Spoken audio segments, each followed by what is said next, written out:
Good evening, everybody. It's April 13th, 2016, and I'll start by reading our vision statement. The Ashland Public Schools will be a model district that embraces the academic and social-emotional growth of all students through a supportive, collaborative, and challenging experience. Our students will develop into lifelong learners who will contribute positively to society. This meeting is being recorded by WACA Cable TV, and the order of business this evening will be the call to order, opening procedures, agenda review and adoption, recognitions and student presentations, public comment, and the items of interest to the public this evening will be PBIS program by Heather Smith, an update from the Technology Committee, Paul Carpenter, a discussion and vote on the public hearing of FY17 school choice, discussion and vote FY17 nutrition services fees, discussion and vote FY17 extended day program fees, discussion and vote on the Safety Committee recommendation on panic button software, discussion and vote emergency to-go bags, discussion and vote school choice funds, discussion school committee evaluation, administrative items and/or information, the superintendent's report, the assistant superintendent's report, which will include an update on the FY16 budget. Student programs and services, we have a student travel request, AHS Make-A-Wish Club to Florida, November 10th through 15th, 2016. We have some policy updates, GBEC, drug-free workplace, IHAMB, teaching about alcohol, tobacco, and drugs, JICH, alcohol, tobacco, and drug use by students prohibited, JLCD, administering medicines to students, and we have approval of minutes January 27th, March 9th, March 23rd, March 30th, 2016. And is there a page 2? Then we have, sorry, acceptance of gifts and donations, committee reports of activities, member updates, action items, and then we will adjourn. Before I move on to our first item, I did just want to extend my condolences and that of the committee and the superintendent and the assistant superintendent and really our entire school district to the family of Elka Troutman. We're going to miss her. She was a wonderful, wonderful volunteer in our schools, and she was absolutely essential to the summer reading program. She did so much work for us, and she will be truly missed. So I just wanted to take a minute to recognize all the work that she did and send our condolences to her family. Does anybody have any issues with any of the items on the agenda? Are we all agreed that we can adopt this agenda for this evening? Mm-hmm. Yeah. So we're going to start with the recognitions and student presentations. We all set? Okay, so I'm going to ask your indulgence to move just the under student programs and services, the student travel request. We'll keep the actual request where it is, but a presentation by the Make-A-Wish Club will move up to the recognitions in student presentations, so they can go. We have a lot of things going on in the district tonight, so they've got bingo. A number of them are going up there. So, but we're going to start with Ms. St. Clair, the principal of the high school, introducing the ABA and AHS first. Yep. Good evening. Good evening. Thanks for having us here tonight. I think we've spoken about our newly formed alliance with the Ashland Business Association, but if not, we started this year an internship program, which was the idea of a graduate from last year in her essay for their scholarship. They're asked to write about what they would do if they had $1,000. Is that correct? And her idea was to do what she called a reverse internship, where our students could go in and use their expertise in social media and teach businesses how to improve their social media profile and skills. So we started that internship process earlier in the year. We had 7 students from Ashland High School who are doing internships with various businesses. The Business Association members volunteered to or asked for the services of the students, and we had more businesses than we had students available. We hope the program continues to grow every year. But we have 3 students here with us tonight that are going to speak to you about their experience. Awesome. And do you want to introduce Adam and Alexa? Oh, yes, and we do have Adam Sachs with us here today, who's the Vice President of the Business Association. I don't know if you want to say anything. Do you want to come up No. and say anything, Adam, Wanna or come up? Alex? Yeah. oh, sorry, and Alex, and we actually have a couple of our business people here tonight. Alex Carlton, Betsy Emberley with the Friends of the Library, and actually we have Lisa Bowden from our nutrition services. One of our students is working with them as well. Yeah, we'd love to hear from you how it's going. And the kids. Yeah. Hello. Hello. Thank you, Principal Saker. So yes, we've had the opportunity to offer these scholarships, and the focus of the scholarships was really centered around community service. And with one of our participants, one of our winners last year, we asked them to allocate some time to produce an idea that would really make a difference to our community. And we've been talking about taking some of these ideas and applying that. And last year we did, and it has really blossomed into something wonderful. And we have the feedback that we received is really quite remarkable. We're looking forward to expanding it next year. And one of those individuals that are participating within the internship is Brad Colarusso. He has participated with the Ashland Business Association, and I think I'll introduce Brad to come up and tell us about his experience with the ABA and how he's broadening our horizons from a social media perspective. Brad?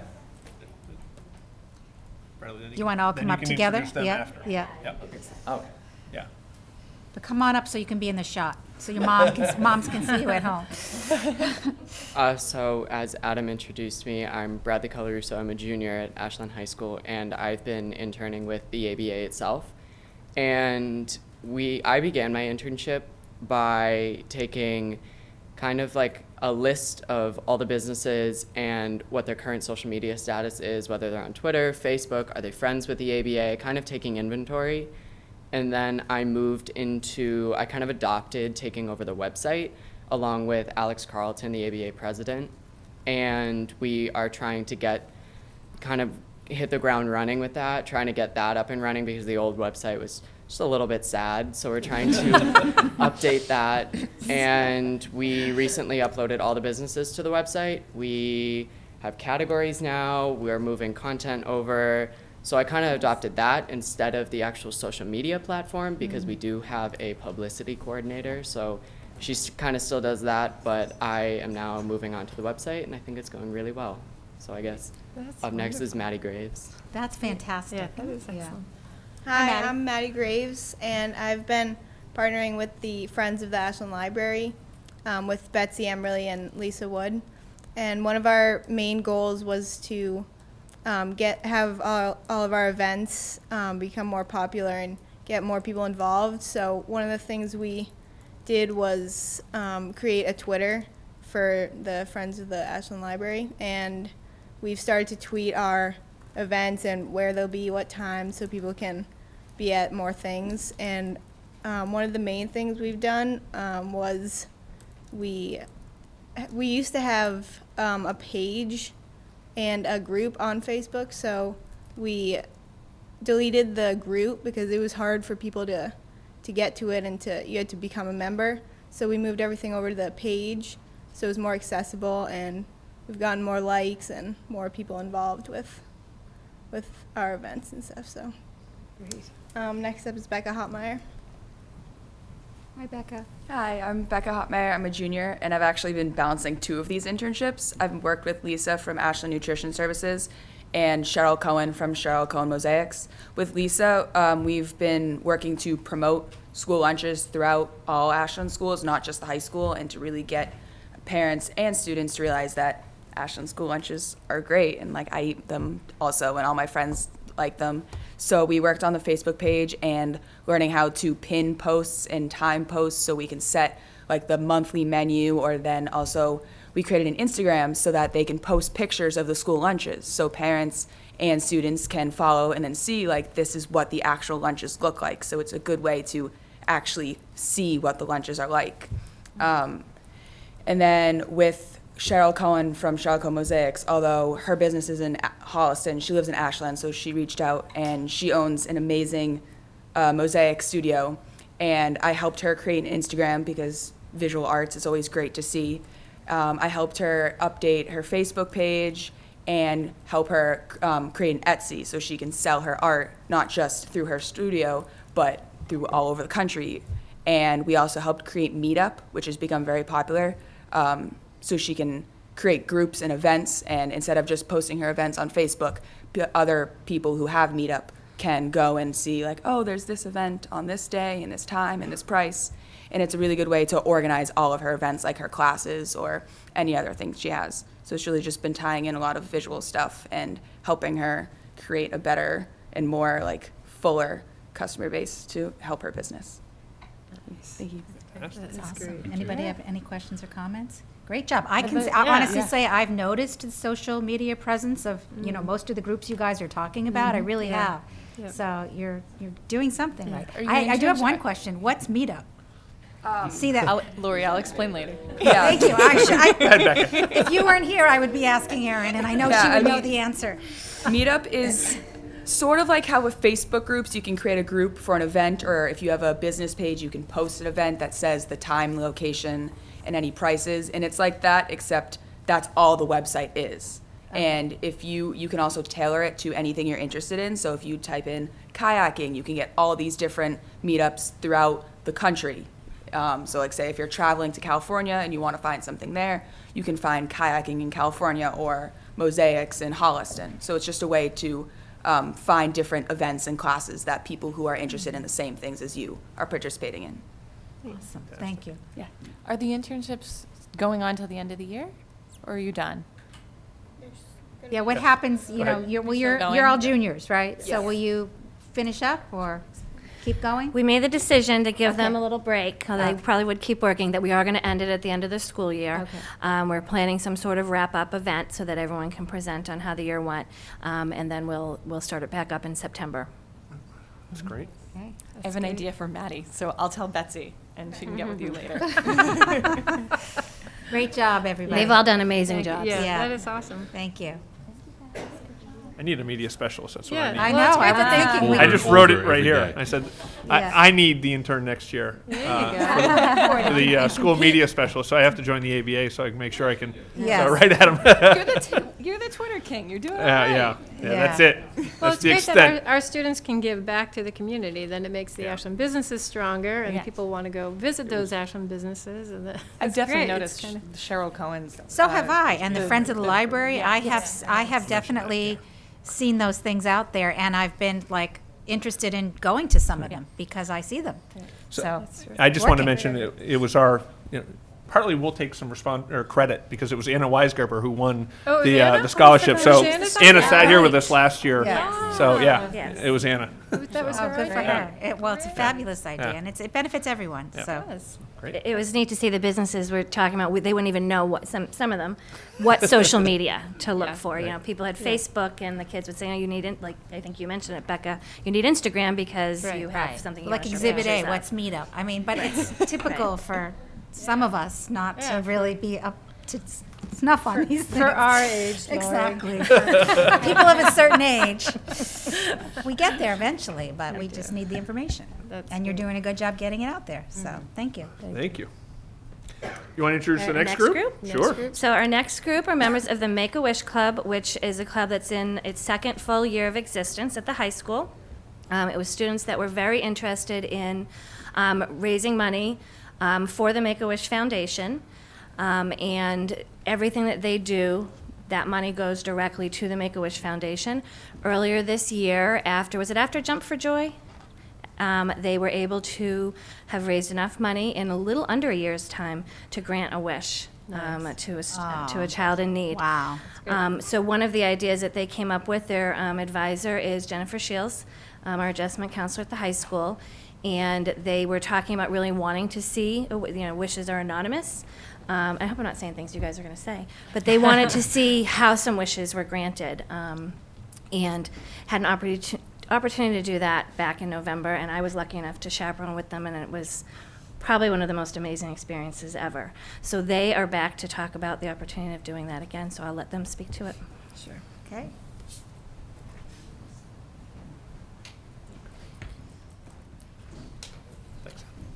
Welcome. Hello. So my name is Jake Peterson. I'm a junior. I've been a part of the Make-A-Wish Club since it was founded last November, so during my sophomore year. This November, we recently went to Give Kids the World. We talked about it at a town meeting a couple months back. And so what we do there is we volunteer at the resort, which is a place where kids who have either terminal illnesses or illnesses that are pretty detrimental to their health or their everyday life, they can go to make their wish. So through wish organizations like Make-A-Wish Foundation, like we're providing our money for, that's a place that they can go to, I guess, spend their wish. But we would like to come back here to state that we would like to, of course, do the trip again. And this year we have a few changes that we have made. Some perspective changes were in the transportation itself, which when we were in Florida, some of the issues that we may have since it was our first year around going there was transportation around Florida itself from our resort to Give Kids the World, the place itself, because there were some issues with the bus being late, and that was all resolved towards the end. But this year we decided that we would like to go with Mears Transportation Company, a new transportation company that will probably have a more effective result towards us, and we're looking forward towards that. And also, instead of having we're going to have more volunteer shifts. So instead of the 3 that we had last year, we're planning on having about 6, and this will be because we will leave on Thursday night instead of leaving on Friday morning. So we will actually get to the resort that night, have time to settle in, and then in the morning we'll immediately start off with our volunteer shifts. So that was something that we thought was going to be a pretty nice change. Overall, the price will go up, though, per student. We're looking at around for at least 45 students, and with 45 students, the price per student would be around $950. This does seem a little pricey, but this does now include 5 meal vouchers. It includes time actually in the parks. It includes all of our transportation. It includes the flights and room and board. And so also now I would like to introduce Abby Williams, who will be talking about some of the opportunities that we will have at Give Kids the World as volunteer service. Thank you. Hi, I'm Abby Williams, and I'm a sophomore, and I've also been in the Make-A-Wish Club since the beginning of, which was last year, my freshman year. And so I just want to talk about some of the volunteer opportunities that we are going to have. And so some of the volunteer opportunities that we had last time we went were, for example, working in the kitchen, and that was a really great experience, just like being there with the kids and helping them like carry their food or cleaning up the tables for them or making the food for them, and just being able to help them and be there for them just like makes you so much happier. And just knowing that you're making their lives just a little bit easier, and just like, because you know that they're going through something really difficult, and just by helping them a little bit just really makes you happy, seeing them happy. And some other things that we did was we participated in a parade called the Winter Wonderland Parade. This was the second night we were there.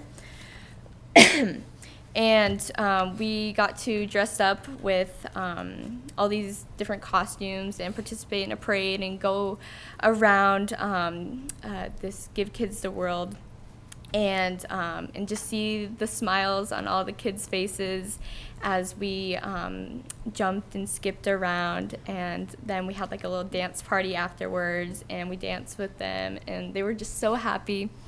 And seeing them like that like really makes your day, and just helps you to realize how grateful that we should be of everything that we have in our lives. And it just really brightens up your day and just makes you more happy. And one other thing that we did last time we went to Give Kids the World was, personally, me and this one other girl, we worked at the ice cream parlor. I think it was the last night, and that was just another thing that we could do to help out the kids and just get them ice cream, like, whatever they wanted, like hot dogs or just smoothies or something like that. And just another way of helping them just makes the visit that much better. And thank you. And next, I would like to introduce Olivia Hess. Okay. Thank you. Hi, I'm Olivia Hess. I'm a sophomore, but when I went on this trip, I was a freshman. I'm sorry, I was a sophomore, sorry. When I joined this club, I was a freshman. When I joined the club, I already knew it was a great club, and because I've heard from many of my other friends who were in this club, and they were like, you should join it, like, it's amazing. So I did join it, and then Miss Shields told us about this trip, and I was like, wow, like, this seems pretty cool. And going on the trip, I realized how much volunteering really means to me. Other people, when they volunteer, they might just be doing it, for the credit. But this trip really made me realize how much this club, means to, me. And, my favorite part of this trip was getting to be a part of the children's happiness and their hope. And, they might not have a lot of happiness, and just being able to make them have a great week and make them feel good, which probably doesn't happen that often, really means a lot to me.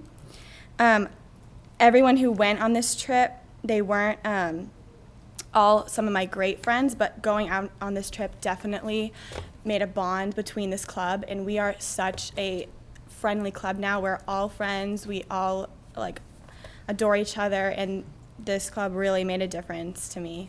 So, yeah. Here's all Thank you, Olivia. Hi, I'm Milan Nierman. I'm a junior at Ashland, and although the other kids already said most of the things we were going to talk about, the club really did it impacted me in a huge way. Before I went on the trip, I was like, all right, I've heard of the Make-A-Wish Club. I've seen some of the pictures, what they do online and stuff like that. It wasn't until that I went on the trip and saw the kids getting their wishes granted that I realized the impact that we had on their lives.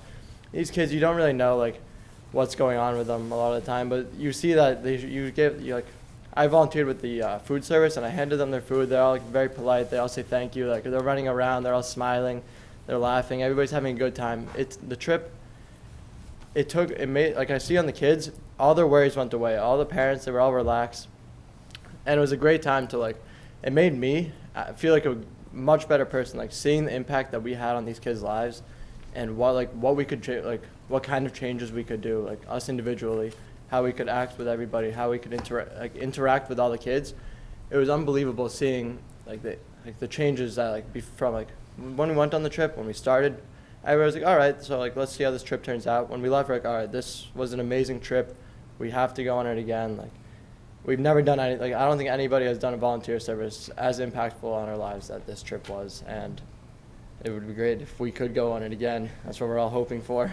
It's so great to hear. Does anybody have any questions or comments? Do you need a chaperone? Do you want to come? Yeah. Is there any financial aid for any Make-A-Wish students that wouldn't be able to afford to go on the trip? Jake can answer that. So what we're trying to do this year, last November, one of the first things that came up was the cost, because it is a pretty big cost to pay in full. But what we're trying to do this year in planning for the future is trying to set up a payment plan going over a course of a couple months. And also we're introducing a new position into the club that's focused on creating fundraisers for the trip. So what we're going to be doing starting for the next few months, even right after April break starts, I was talking to Ms. Shields and she said, we're going to start right away, is that we're going to be actually trying to fund as much of it ourselves as we can without taking money from the club. So we're having two separate groups of fundraisers. Mm-hmm. And so that was one of the things that I also wanted to cover on here, is that the trip itself, it's amazing from looking at it from far away even, but once you get up and close, you really start to realize that in this club, we're not just raising money. It's when we get there, we realize that every single dollar that we make, it's providing a new lease on life for any kid out there that might not be as fortunate as everyone around us.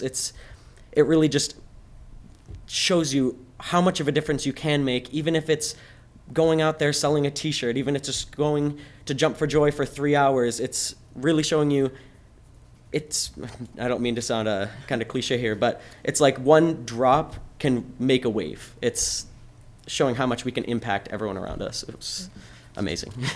So. Yeah, it's so nice to hear. And we've heard the same kind of things. I think some other students came in and told us about it after you got back last time. So it's really nice to see the impact that it's having on all of you. And I had a niece who was a teenager with cancer, and the Make-A-Wish trip that she went on was a bright spot in her journey. So it's great that you are getting to experience how it feels to do that. So thank you for your time. Thank you very much. Thank you. Thank you. Thank you. Okay, Ms. Smith. Hello. Oh, yeah, I do need to ask if there's anybody here who wants to give public comment first. Oh, that's right. Thanks. Thank you. It used to be the first thing on our agenda, and now that it's kind of buried in there. Seeing none, I'm going to call Ms. Smith to the podium. Right. Hello. Hello, how are you? Good, thanks. How are you? Good. Let me come a little Oh, closer. all right. There Can you go. hear me? Yeah. All right. I'm here to talk about positive behavior intervention and supports in our schools. I think these students exemplify it, so I really don't have to talk. But Yeah. if only, everything was that successful. That's very impressive. But PBIS, positive behavior interventions and supports. You all got a sheet about it. Sure. So that Yes, if they want to exactly. follow along. Yes, because I'm sure I will leave things out or skip over things, so you have a thorough bulleted, pointed list. But I'm going to give a brief historical perspective on PBIS in Ashland, and then talk about where we're at now and where I envision us to be in the future. So PBIS began, and first, for those who may not be as familiar with PBIS, it refers to a framework or organization of our academic, social, emotional, behavioral services, interventions. It gives order to all of them in the district. So it's not one curriculum or one intervention, but rather kind of the organization of all of them. And it's very data-centered, too. So PBIS, and when I speak tonight, I'll most likely be referring to the Tier 1, or the services that all students receive, the universal services. Heather, I'm sorry to interrupt you, but will you introduce yourself and your role actually in the Absolutely, schools? yes. Just so if people at home understand your certainly. role that you play within the district as Sure. well. I'm an educational psychologist. I'm a school psychologist at Ashland High School, full-time. And I also serve as the district facilitator of PBIS here. Sure. That wasn't assumed. I'm just kidding. I know. So we began adopting PBIS in the spring of 2009, and in the fall of 2009, Ashland High School was the first to roll out implementation of this framework. We were supported at the time by Wadico Children's Services and had a consultant to help with this rollout. And then subsequent schools in subsequent years adopted and rolled out the framework as well. So Ashland Middle School was next, then then Warren, then Mendez, and most recently Pitaway. This year was their first official year of rolling out a PBIS framework. So let's see, right now, currently, I should say, all schools have established core values. They're different, or there's some overlap in every building, but they have their own core values. And these leadership teams, these PBIS leadership teams, which are headed by 1 or 2 co-facilitators, teachers, and about 7 to 12 other staff serve on the leadership teams, have helped kind of establish not only the core values, but then the behavior expectations that align with each kind of core value. Each building has established lists of majors and minor behaviors. So not only are we talking positive behavior, but we want to talk about when behavior expectations are not met, what constitutes a behavior infraction that's a major one versus a minor one. Excuse me. All school-wide PBIS has been incorporated into our school handbooks. New staff into the district and new administrators receive an overview and training prior to the start of each school year. A district coordinator has been appointed, and that's me this year. There is wonderful administrative support at both the district level and every building level, which is paramount to the successes we've seen with this framework. knock on wood, we've had I've been very fortunate to have professional development opportunities throughout New England, whether it's conferences, which give an opportunity to exchange new ideas and network with other districts in the area.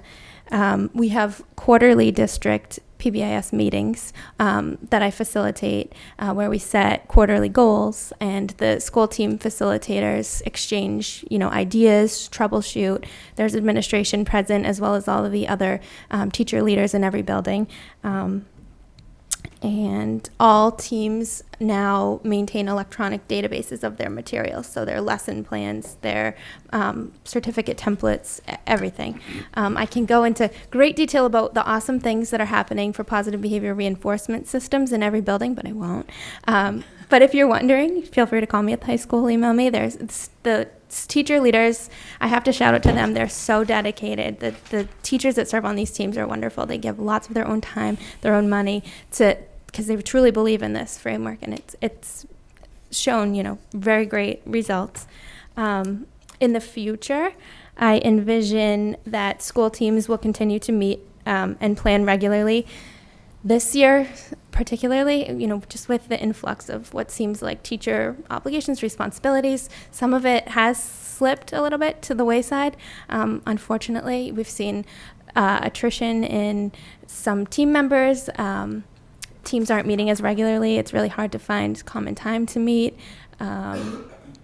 There's been leadership turnover in 2 buildings. The high school went without a leader, although there was a really strong team of teachers that banded together to help maintain some of the things. But we have had a hard time making forward progress just this year, until most recently we had a leader step up. And so those have definitely been some challenges related to just, time and money. Financial resources, like I said, time, regular fidelity measures in each building would be wonderful. We had what's called a school-wide evaluation tool come into the high school and the middle school in 2012 and 2013 to measure how well we're doing what we say we're doing, and the results of that were wonderful. But those should really be happening regularly, annually, or at least semi-annually in every building. And there's various assessments that can measure that, and different ways we could go about that. Parent education and community involvement, just for the follow-through and just to pass on the information. We had a parent night, I believe it was in 2013, and just talk to the community and parents about how they can continue some of the great programs and systems that we've established with their kids during the school day, and carry that over to the home. Let's see. PBIS, like I said, is a great capacity to, support student mental health. Social emotional learning is huge in education today, and with this framework in place, I think it lends itself to very, beautifully fitting into the tiered supports, which is my next recommendation for the future. Without these strong tier 1, universal teams in place, we can't truly build in the 2 and 3. So as long as the ones are up and running in every building, we don't lose some of the awesome groundwork that we've gotten, that we can then develop the 2 and 3 advanced tier kind of supports that our students need, more targeted supports for more select groups of students that don't respond to everything that they're getting universally. It would be wonderful to have kind of a district data team, because sometimes just in all the hustle and bustle, the real official data keeping kind of lapses, and that's how we determine where we really need to target our interventions, of course. And that's about it. That's all I have. Any questions? I mean, there's so much. It's a loaded topic. Yes, Give me 5 minutes. I know, to we talk could about have you for the whole meeting sometime, but I just have- questions? I had a couple of questions. One is, how many other districts in the area use PBIS, and is there any ability to get best practices or successes shared with other districts? That's a great question. I'm actually not sure. I would assume, it's been kind of, I guess, around for several years. And I think some of the later adopters are coming on board now. There's DESE grant money available for schools that haven't adopted it quite yet. So we were actually kind of ahead of the curve, and I don't want to stagnate on it, but I'm sure that just locally we could certainly network. I know across New England, it's occurring. But as far, again, time is a restriction, of course. And the other question I had was, you talked a little bit about successes, and it sounds like there's a little struggle to get real data to sort of put a fine point on that. But I'm wondering if you can share anything that, I think it sounded like you did more at the high school. Sure. Can you give us a sense of some of the successes as you're measuring them now? Absolutely. We look at, most of the data we look at is office discipline referrals, and we want to look for, obviously, a decrease in those. Serving on the high school team, I can speak most confidently about that, but we've, in early years, seen, just from our baseline pre-PBIS data to a couple of years into implementation, a decrease in overall office discipline referrals. And then when we meet, it should be at least once a year, we look at, primary behavior infractions, where we want to target our intervention. We saw a lot of attendance kind of related discipline, which is what spurred a March Morning Madness, kind of like the March Madness, basketball brackets, but it was homerooms competing, so positive peer pressure to be on time for school, things like that. And just taking baseline data prior to that March Morning Madness intervention one year versus after into April when it ended, there was actually a decrease in that when we ran that a few years ago. But again, it's sustaining these things. You need an April Madness and a May Madness. I know. Especially, yeah. Especially June, probably. Right. Okay, thank you. So, sure. Heather, explain the greatest challenge you think for sustainability with regard to PBIS across the district. Well, like I said, we have really dedicated staff that truly believes in this, and I want to capitalize on that because I think I'm sensing some burnout. Financially, it's really tough, without compensation in some way for those staff who, like I said, give their time and their money because it's something that they really are passionate about. But just finances, and financing reinforcers. So when we run a March Morning Madness at the high school, we can reward those winning homeroom students or in some way. And especially at the elementary levels, they're so creative about, free reinforcers. It's a little bit more difficult at the high school. But some of the most creative individuals are on these teams, which is awesome. But I think time and money basically are two of the biggest. So Heather and I have spent a lot of time, talking about how do we continue to keep the program alive and sustainability and within a tight budget, how do we do those things? So we're trying to be creative Yes. in utilizing our Title IIA funds, which are for professional development. And we're able to actually, for the first time in a couple of years, focus on working with the faculty and staff that participate in the PBIS and giving them a nominal fee for their participation, which we did the first year. Oh, it's probably been 2 or 3 years anyway, right? Yeah. Since we There was actually grant had money any for stipends stipends. or it's a lot of work. Some of you I've seen on one of the opening days of school, the scavenger hunt. Oh, yeah. That's PBIS. That's an event that is planned for and focusing on the entire school and Yeah. for me, and Kelly could probably speak to this as well, but I think the culture of our school and the climate of our school has changed dramatically because of this initiative. And it started in 2009. I know it was my first year. I'd come from Millbury, where we had just implemented it there as well. So when we had the opportunity here, I think it was really important for us to dive into it. And you don't quite typically start at the high school level. Sometimes you start at the lower level and move it up. So we've actually worked in reverse.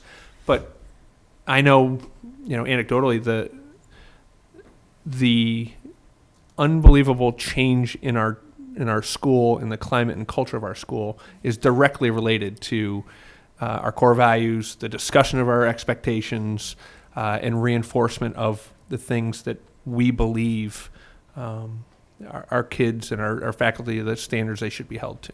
Right. Just qualitatively, we've heard Absolutely. staff and parents talk about Right. just more of the deliberately positive school Yeah. climate, safe and supportive schools. So And I speak a lot biasedly towards the high school because that's where I spend my time. But, Warren has the school role models. They have the bucket fillers and, Mendus, similar shout outs at AMS. So there's lots of awesome things happening across all of the buildings. Right.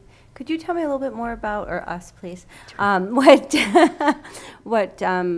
Tier 2 and Tier 3 supports look like? Sure. So if Tier 1 are the universal supports that everyone gets, so like everyone participates in these activities and these lessons, teaching the expectations, the idea is that about 80% of students will respond to that, and that will be enough. The 20% are the students that don't necessarily respond to those. You might see the social emotional difficulties, behavioral difficulties that need the targeted support. So smaller group instruction, an individual behavior plan, those types of things. Again, I can, more like the RTI, response to intervention support. So could you talk to us more about RTI as well? Oh, do you have all night? So there's a direct, just talk about the direct overlap. I think that's what's important. Right, exactly. And what that means. Yes. Yeah. I wish I brought my pyramid, but Right. it's basically you envision a pyramid, and on one side of that, cut that triangle in half. One side is PBIS and behavior, and the other side is the academics. So again, you think like with RTI, 80% of your students are going to respond to just the general ed curriculum and won't need anything else. And then, picture an elementary schooler maybe having a hard time with reading and fluency. So they might need that targeted support, maybe pull-out support in a small group just for 8 weeks, 6 weeks. They make progress. They're back at the benchmark and they're good. And then maybe not. So then we go to the Tier 3, and the very tip of the pyramid are the students that might wind up with a special education referral. Or so it's just kind of that framework of organizing things. And so the challenges with Tier 2 and Tier 3, is that financial as well? Yes, mostly. Keeping data with fidelity, staff, personnel to kind of implement those targeted interventions. We have larger class sizes. It's hard for one classroom teacher to do all of that. But again, with a strong foundational support, you hope that most kids are still in the classroom receiving that instruction and not having to be pulled out or not out for behavior reasons or things like that. So it's, Thank you. Sure. I have a couple questions. So, like, in order to conduct the fidelity measures, are you waiting for somebody to volunteer to do that, or is that somebody that you bring in?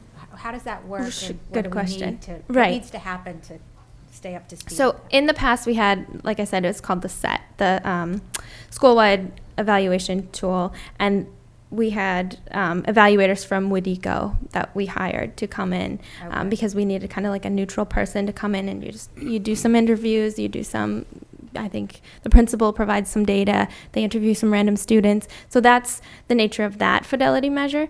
There are some, dare I say, better ones maybe that have come along since then that do, you could do as a team looking at it. So it's just maybe like a one-time training and then implementing it for all of the students. I think you have to get some login information from the state to use the scoring, or I could be wrong, but so is it a matter of professional development? it may be Okay. as simple as that, and I do need to do more research into that. Okay. And what yeah. about, like, does all staff at some point get some professional development on some of the PBIS, values? Yes. Like, so where I'm going with it is, some of this, obviously, you need people to step up and organize the things like the scavenger hunts and the big, huge things that Right. kids love. But then there's the everyday stuff Right. that teachers, the idea being focusing on the positive behavior instead Right. of the negative behavior, that could just be incorporated as part of their day. Absolutely. It doesn't really require extra time. It just requires some training so they're Right. aware. And follow up, and Yeah. every room and every building has a behavior matrix, and of course it's more pictures and cute at the younger levels, Right. and more words at the high school, but it's what the expected behavior is in every setting, and they're in the classrooms, in the library, in the auditorium, in the cafeteria. And that's part of the PBIS model? Okay. Absolutely. And they align with all of the core values. So I don't know if you've seen it, Warren, like Yes. hallway behavior, lip zipped, everything Yeah. goes along with the halls. And so there's creative ways to do it in every building, and the teachers to keep drilling it and reinforcing it. You can't just do one thing like a scavenger hunt and expect everyone to learn what's Right. expected. So it absolutely relies on all of the teachers to follow through with it and refer to it. And Awesome. yeah. One of the things, this may, it's maybe one of those things that's kind of obvious, but can you talk a little bit about the connection between PBIS and our students' academic success, either collectively or on an individual basis, how those things work together? Sure. Well, social emotional development, right? It's in the mission statement, lifelong learners, social emotionally, okay. We've seen a rise in mental health concerns, which we could incorporate some supports in that within the PBIS framework. But very simply, if a student is in class, they're in theory learning, and with less behavioral infractions that would refer more students to the office and take them out of the classroom. If we can support our student behavior in the classroom where they can learn and attend the majority of their day, that's best case scenario. Anybody else? Thank you. And teachers can Thank teach. you, Heather. Sure. We kept you beyond the. Oh, no worries. Sorry. Like I said, I can talk all night, happily. Thanks. Thank you. Okay, Mr. Carpenter, you're up next. The Technology Committee. I'll try to keep it under 5. No promises on this end, I guess. Okay, Tech Committee. Just for those who don't know, at home, I know you guys know, but the Technology Committee consists of principals from each building, the entire technology department, teachers from just about every school, and we meet about once a month. There's about 15 members right now. Not everybody makes it to every meeting, but and for, I'd say, about the past year or so, we've been having a lot of discussion revolving around one-to-one computing and bring your own device. So what the committee, the discussions were going on, and we really felt like we weren't getting anything accomplished by just talking about it, so we decided to actually come up with a plan and research, actually, if it would work in Ashland and how it could work in Ashland. So part of the research plan was a couple of different things, site visits to other communities that have one-to-ones. Mendon, Upton, Natick, Franklin, Sudbury, Shrewsbury, and there's a list of others. And many of us had visited there. I know I have talked with quite a few of the tech directors and had discussions and kind of got in their ear about how they make it happen, financially, what devices they do. But on some of these site visits, what was nice is we were able to sit down with the students and actually get their feedback, besides just the teachers and the administration. We got in with the students, and a couple of them actually had student panels, which was nice. You could ask any question you wanted, and it was really good. As after we made those visits, we started to the plan started to come together a little bit better, and the idea was to take the next step, which was a parent survey and a teacher survey. We sent both of those out. Obviously wanting the feedback from both parents and teachers, what their thoughts were on devices, financial, insurance, professional development is a huge piece of it.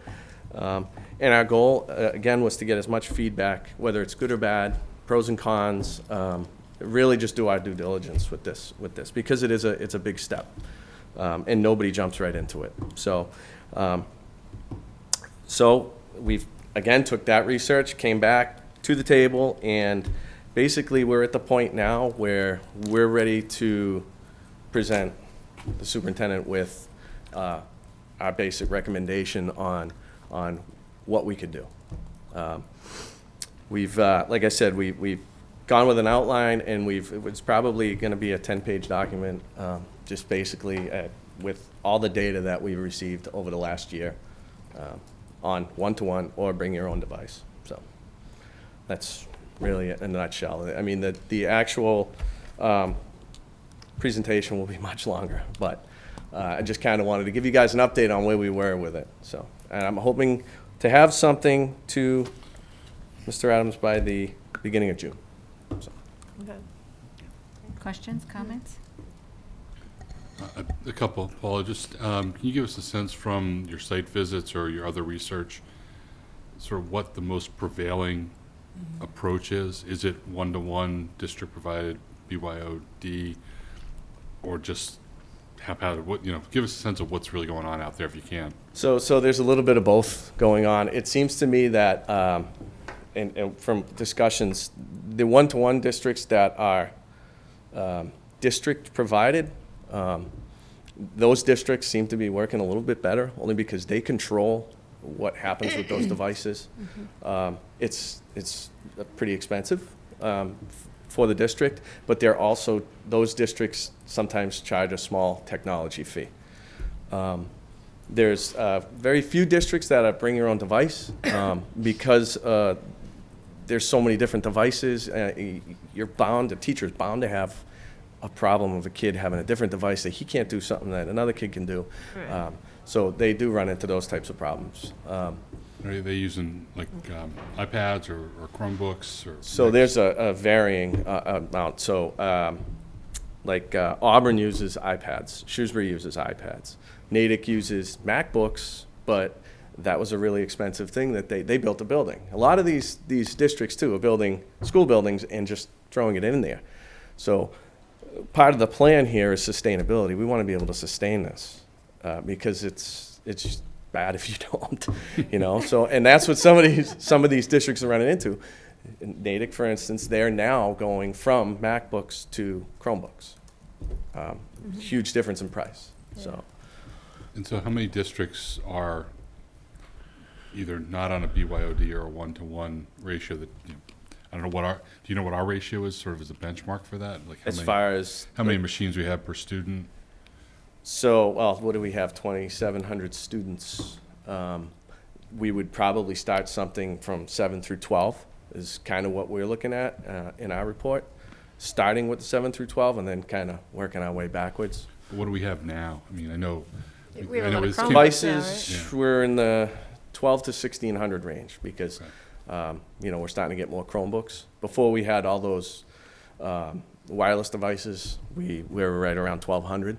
So we're in, I'd say 1,600 range. And does that include like all the ones that are raised and paid for, like through Donors Choose? Yes. And all that too? Yeah, every single device comes in, gets accounted for because it ends up being property of, whether it's Donors Choose or donated, becomes property of the district. So we account for it in our count.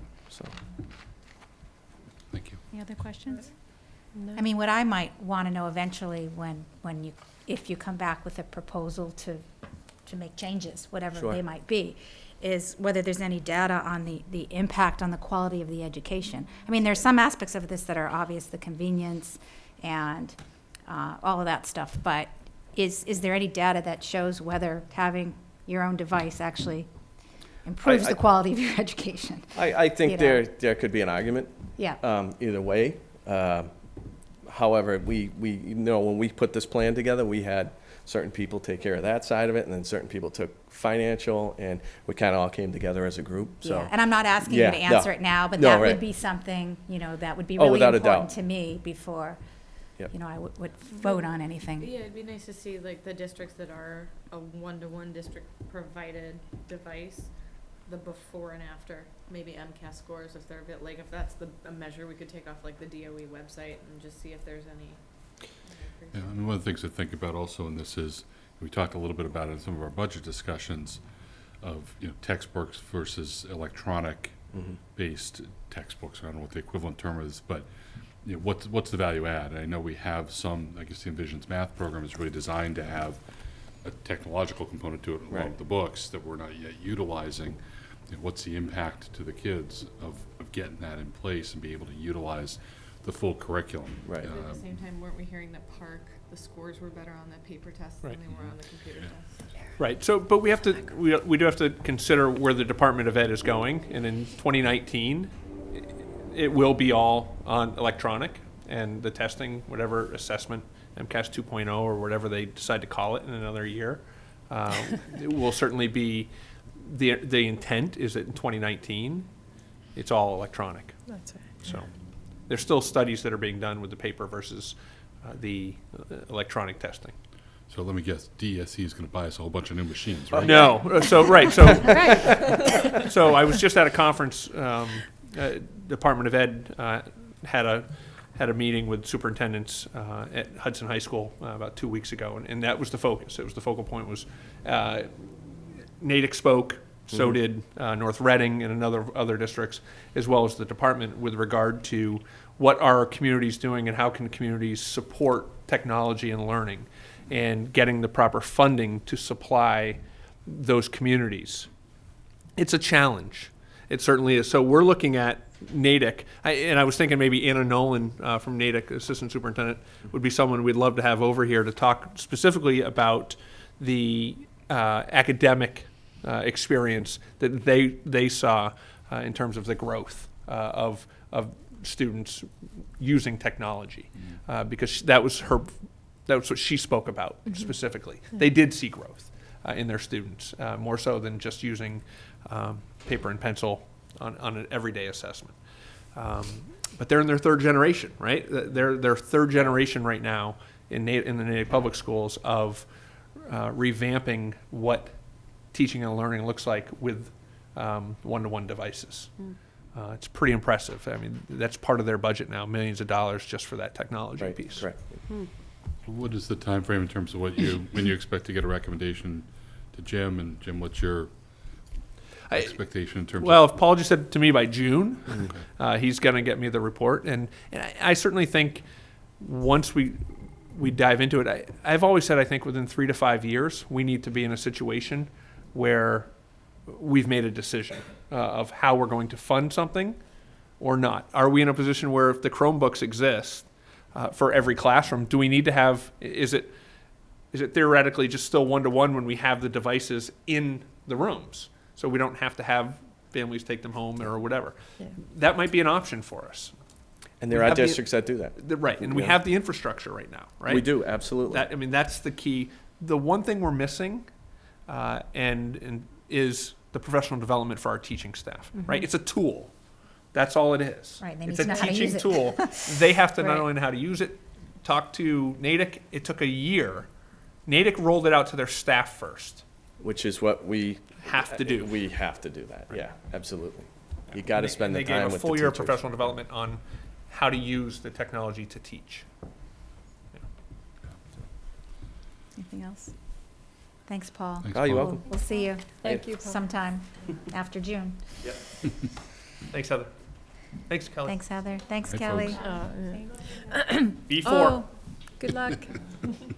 Okay. I think we got dropped, by the way. Yes. Yeah. We're dropped. We are. Very interesting. What's on? Our meeting is Are not we on. alone, or do we have our WACA person still with us? We were talking He's about technology stepped and out. technology field. Do we need to Should we stop take for a a minute, break or for should 5 we minutes, go right or- to? He stepped out to make a phone call. coming Oh, back. so he might be aware that we're having an issue. Oh, he knows. Yeah, he stepped out. Okay. So, do we need to take a break, you think, or just Can keep people going? hear us at home? I'm joking. I right? don't know. Obviously. So. Are we live still? I'm streaming it. Okay. So we're streaming. Beautiful. Okay. We're not All right. stopping. We're All right, forging perfect. ahead. Okay, thank you. Streamed. Just That'd ignore be the bad screen. all the way. Podcasting and streaming. Using live stream. It's always like when you see the I number thought in the that was upper. just you. Well, when you see the other number in the upper hand corner, if it's a 2, Betsy and I are both watching. It's a 10. You guys are Fair live. enough. It's me. Yeah, I've been watching on live stream a Streaming little it. bit too. Not our meetings, obviously, because I'm here, but some other That would meetings. just be weird, right? Although I That'd could be- if I wanted to. All right. So So we're having where our are public we? hearing on FY17 school choice. Right. So, as you know, every year we need to come to you to ask whether or not the Ashland Public Schools will participate in school choice. And what I'm asking this committee to consider and to vote on tonight is that we offer school choice seats in grades 9 through 12, not K through 8 this year at this point in time due to our expected increased enrollment numbers. So what I would ask is that you approve 10 seats in each grade level, 9th, 10th, 11th, and 12th. 10 seats? 10 seats in each grade level, correct. Okay. So we have the capacity at the high school level Okay. to accommodate, those students. So I'll give you an example. Last year we had the same number of students requested 10. So this year we have 2 9th grade students, 4 10th grade students, 6 11th grade students, and we didn't have any seniors. So although we opened 40 seats Yeah. at the high, we No. picked up 12. Okay. That's Okay. but we have the capacity to have 10 in each. Jim, I had a couple Yeah. people ask me this week about school choice. Sure. It just happened to come. Yeah. So could you just explain again about what this school choice program is? Sure. Do we as a district voluntarily Yes. join that? Well, right. And So just maybe we explain can it. we cannot offer school choice seats. Right. We have that option. We can say Yeah. we're not accepting students Yeah. into the Ashland Public Schools. Right, there are districts that don't. They are, right? Yeah. So they're actually on the listserv today, in the MASS. There was a group, school district saying, what are the pros and cons of school choice? Yeah. And what you have to remember is school choice has been one of our funding mechanisms since 2007, 8, when we cut, $70,000, $80,000 more than that out of our budget for textbook supplies, et cetera. So what later on in the meeting, we'll be asking you to allocate these school choice funds to the different schools so they can buy supplies. Right. This has been the one revenue source that we can actually lean on and have leaned on over the last few years to really close a little of the gap. We're still woefully underfunded for textbooks and supplies, but that's what school choice has done. And as I said, because of our enrollment, it would be irresponsible to open up K through 8 seats. Right, exactly. And Yeah. but 9 through 12, we have the We have the room? capacity Okay. to house those students. So just so how it works at home, it's basically $5,000 a child. So a child who comes into Ashland, we receive $5,000 per child. A child leaves Ashland, we pay $5,000 to that community. And how's that number set, or is that set by It's this the state. program? Yeah, The it's the state state. sets that? Okay, thanks. So what happens is there's always a concern about school choice and students who come into our district that might have special education needs, right? So there's a consideration that, well, if you're opening school choice, then and that student is on an IEP, it's really costing more than that $5,000. Well, school choice allows us to bill back the sending community whatever cost it takes to educate that child above and beyond that $5,000. So if a child is on an IEP, we actually allocate. We actually were doing it today. The report was due. We actually send into the state, this is what it costs per child. So we might have one child cost us $800 more. So you can't just go do the math and say we have 40 kids, Right. there's $200,000. It might be 40 kids and $203,000 because we're charging back a community for special education costs. Vice versa. If we have a child who goes to another community, which we have currently, we have 19 students who school choice out as of yesterday. And if any of those kids are on IEPs, those communities bill back Okay. at Right. Ashland. Yep. Okay? So we're in a position where we're still netting. We have 47 students in, and we have 19 out. So, 28 students. That net number is what's sustaining us for our supplies and our textbook line items. And technology, we've used it for technology as well in the past. So. Right, and once you're in, right? We're not opening new seats at Right. the elementary level, Correct. but the students Yes. that we have Right. there. So One- we're not kicking out anybody. Correct, no. So So like once you're teacher in the kids and program, that you stuff. stay. So once you're admitted under school choice, you're allowed to stay through. Unless they choose to go back. Unless they choose. Once they go back, they forfeit their seat, Oh, yeah. right? Right. That's all. Okay. So, But Jim, is that $5,000 on top of what, once that child's added to our enrollment and the state takes into consideration what? no, that's, Our no. enrollment So figures we actually, they back that out, I believe, in the calculation. Oh, We're not getting that extra foundation number. We're getting the 5,000. Because there's an offset that goes, there's a school choice reimbursement line item on the cherry sheet. And that's what they're determining goes back to a community.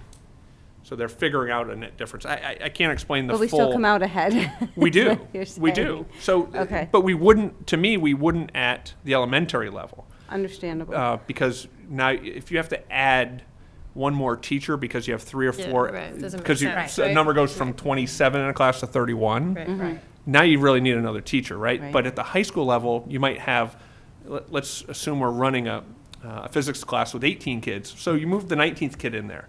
Is that dramatically impacting the overall cost of the education for that one class? The answer is no, because you're running the class with 18, but 19. But if it was 27, maybe. Yeah, right. So it's really about the economic of it. At the high school level, I certainly think we're in a position where we can continue to add seats for this year. And that's why we do it every year. We check and we have a conversation. So you have a conversation with the principal in those buildings? Yes. About what seats Yep. might. And we look what at the you might- enrollment okay. numbers. And the enrollment, got it. And a child can come from any district to ours? Yes. So when we look at adding seats 9 to 12, and it doesn't sound like we've had a lot of new kids come into the slot, so I Right. doubt we will next year, but Right. is there any risk of, if we add a total of 40 seats, Right. 9 through 12 combined, that we run into space problems as our bigger classes progress from Mendez to the middle school to the high school? Like when you start with a freshman class that's going to have 200. Right. But we're not there, and we're not going to be there for the next 4 to 5 years. So that's why we vote on it every year. Right, Okay. at some Right. point you start tapering. It's correct. So that's been my fear from a budget standpoint is, and I've stated this publicly, our school choice account, revolving account, is going to decrease significantly the revenue in the next 5 years because I fully anticipate yeah. that not offering school choice as they get older. Right. In 9, 10, 11, and 12 because of the numbers. Okay. If NASDAQ is accurate in their projection of our enrollment, then we will not be adding school choice seats probably in 3 years at the high school level, at least at the 9th and 10th grade level, right? So, yeah. We would also evaluate that based on how many are going out to private or school choicing out. That's right. So, and that's the difference is when they leave the middle school, right, the 8th grade, we have an attrition. We have an attrition of 20 kids.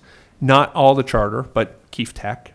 We have families that quite typically send their own children to Catholic schools or other private schools at the high school level. That's the legacy of their families. That's what they do.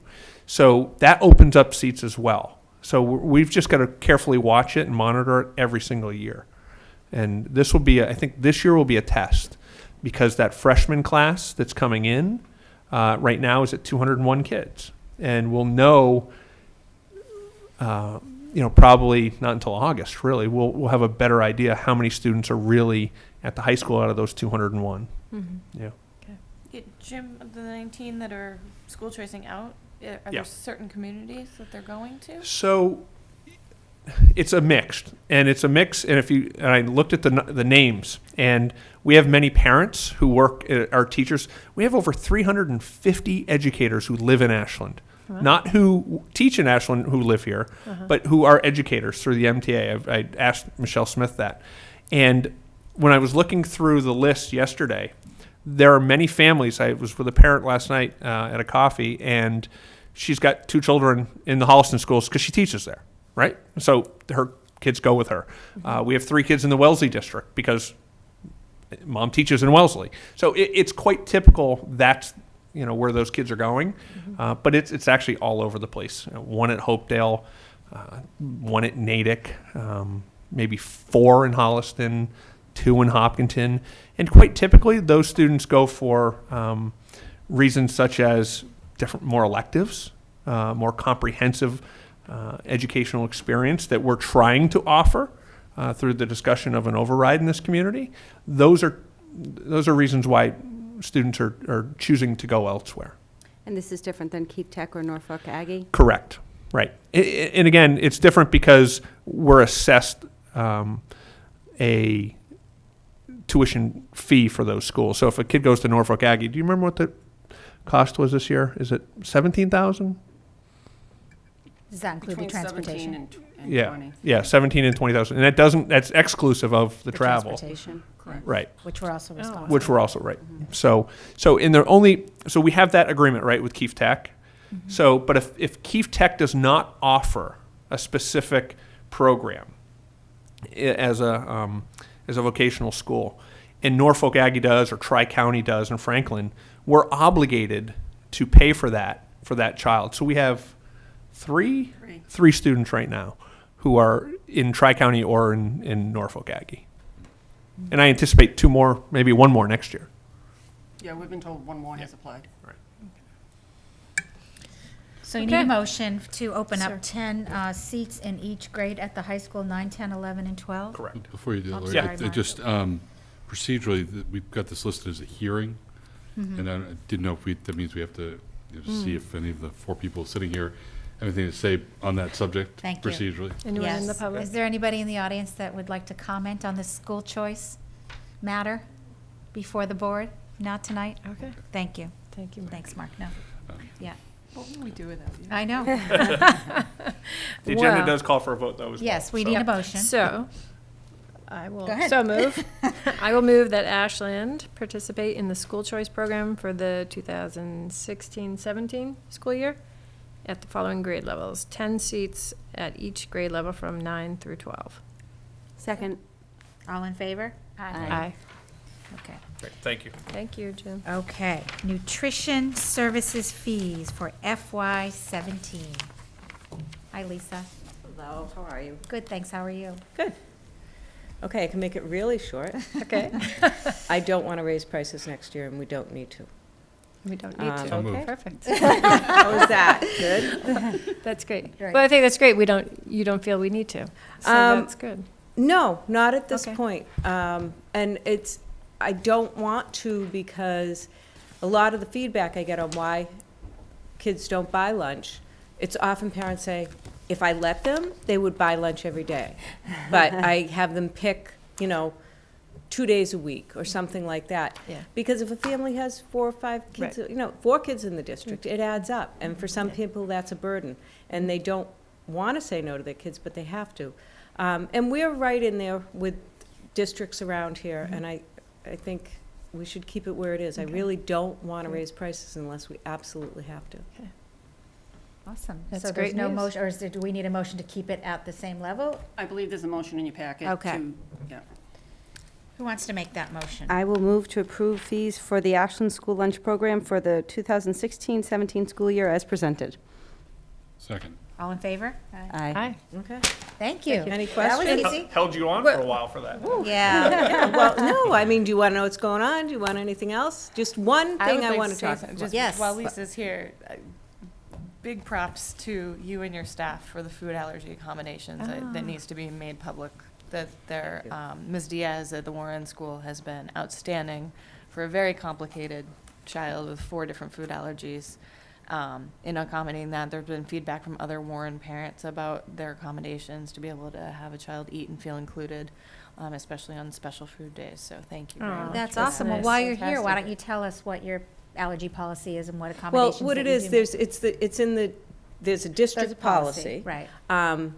As far as where we fit into that, it's if any child with a food allergy is going to participate in the school's meal program, they have to let us know before. And that doesn't mean I'm the next kid in line.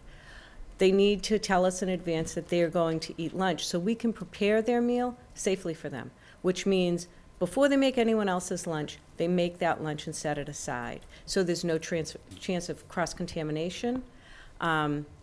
We want to read every label that day, because if a student, and we find this, is that kids will do this, I've seen it, where, say you're allergic to eggs. So you say, I get a turkey sandwich every day. At the beginning of the school year, they had me look at the labels, and it was all good for me, so I can take a turkey sandwich every day. But we get fresh bread in, Right. and my vendor knows I need the bread. So one day, he's a distributor. He doesn't get the bread that I've spec'd out, but he knows he has to send me something. So he sends me another whole grain bread that they happen to use an egg wash on. That's no longer safe for that child.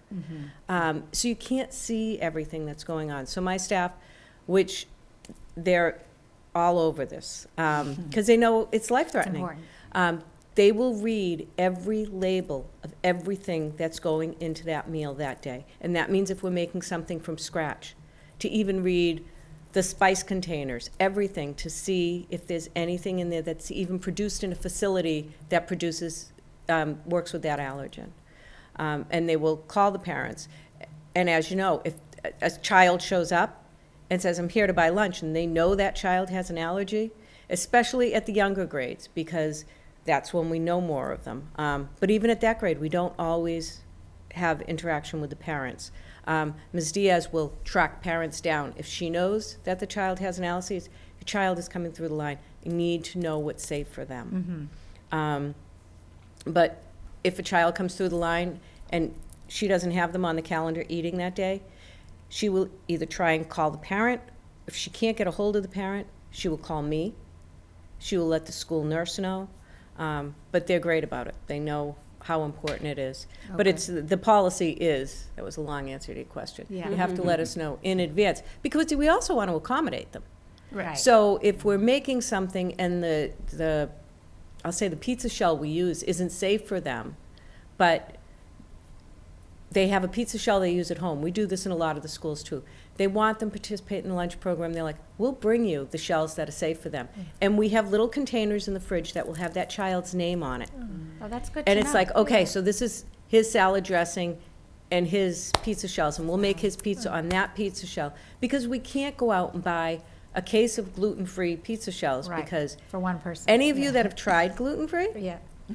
some people like some of the products, and so it's like they have, I will eat this pizza skin, but I won't eat this one. So we can't afford to do that, but no parent has said to me, well, then I don't want to pay for the lunch, because I'm providing one component of it. Right. And at the high school, we have students that will just say, okay, they'll come up through the line, they have their box, we pull it out, they put on their own dressing, they pour their, whatever kind of milk they're having, an almond milk or whatever, that's safe for them, we put it back in the fridge. That's great. So, That's good That to know. is I great. didn't know that. Yeah. Ms. Diaz has taken a phone call or two at 8 o'clock in the morning from adults that apparently can't handle adulting and make a lunch there's no lunch in the backpack. Yeah. And can figure it out on her feet. And it's just been really good. yeah, That's- she's that's great to know. amazing. And she and Ms. Ferranda tomorrow night and myself, will be at the Warren Open House. And we've decided that we really need parents to see the food we're serving. We always have samples out of, the grab-and-go meals, but we're going to prepare 2 entrees.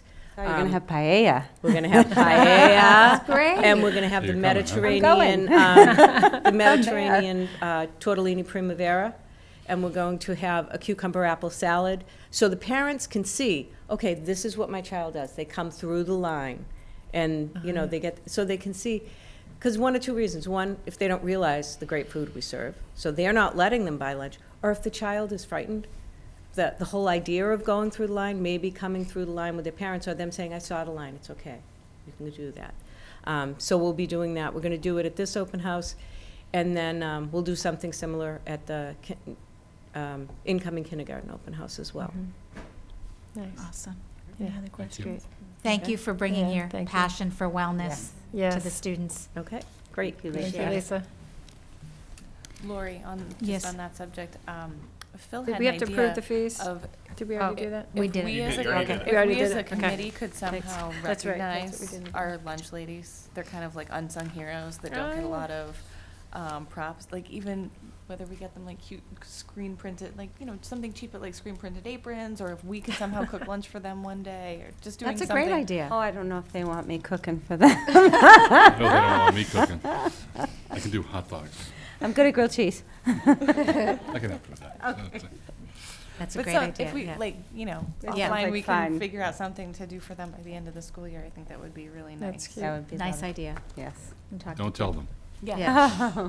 They're not Secret. watching, right? Yeah. Yeah, turn off the recording. Nobody is. Yeah. Okay. Extended day program fees. Miss Melissa. Hello. Okay, I also will make this quick. For the 8th year in a row, I am recommending that we not raise tuition. How do you do that? No, how do you? Smoke and mirrors. I learned from the Seriously? best. Oh my gosh, it's unbelievable. That's great. We're very And you lucky. provide so much. You're doing You such do. a great Yeah. job with this program. Thank you, thank you. So, So that's it. That's all you have to say. Well, It's amazing, does right? anybody have any questions for Miss Learn Melissa? how to expand the program. I had one question Yes. on your, So many people want it. on your budget from last year, like halfway in the middle, it says improvement of recreational facilities. yes. What did you do? So far this year, we contributed $5,000 to the Warren expansion of their playground. Great. They had knocked down one of them. Yeah. So we donated money there. Thank you. And we Great. haven't decided what we're doing with the Okay. rest yet. Excellent. Thank you. What's your biggest inhibitor to expanding the program? Space and finding enough qualified staff, because we're not a warehouse. we're definitely run as an enrichment program, so it can't be a glorified babysitting service. There are some after-school programs that hire a lot of high school kids, which we do, but we use them appropriately. We don't use them to teach lessons. They're an assist for us, and we really couldn't do the program as well as we do without the high school kids, but I'm not comfortable having them being in charge of groups. It's not summer camp.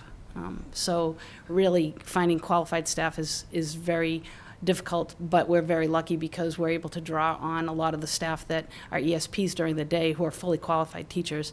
And if you could just see the energy level that they bring in the afternoon, despite having been in school all day, I don't know how they do it, but they really give 110% every afternoon, and so we're very fortunate for that.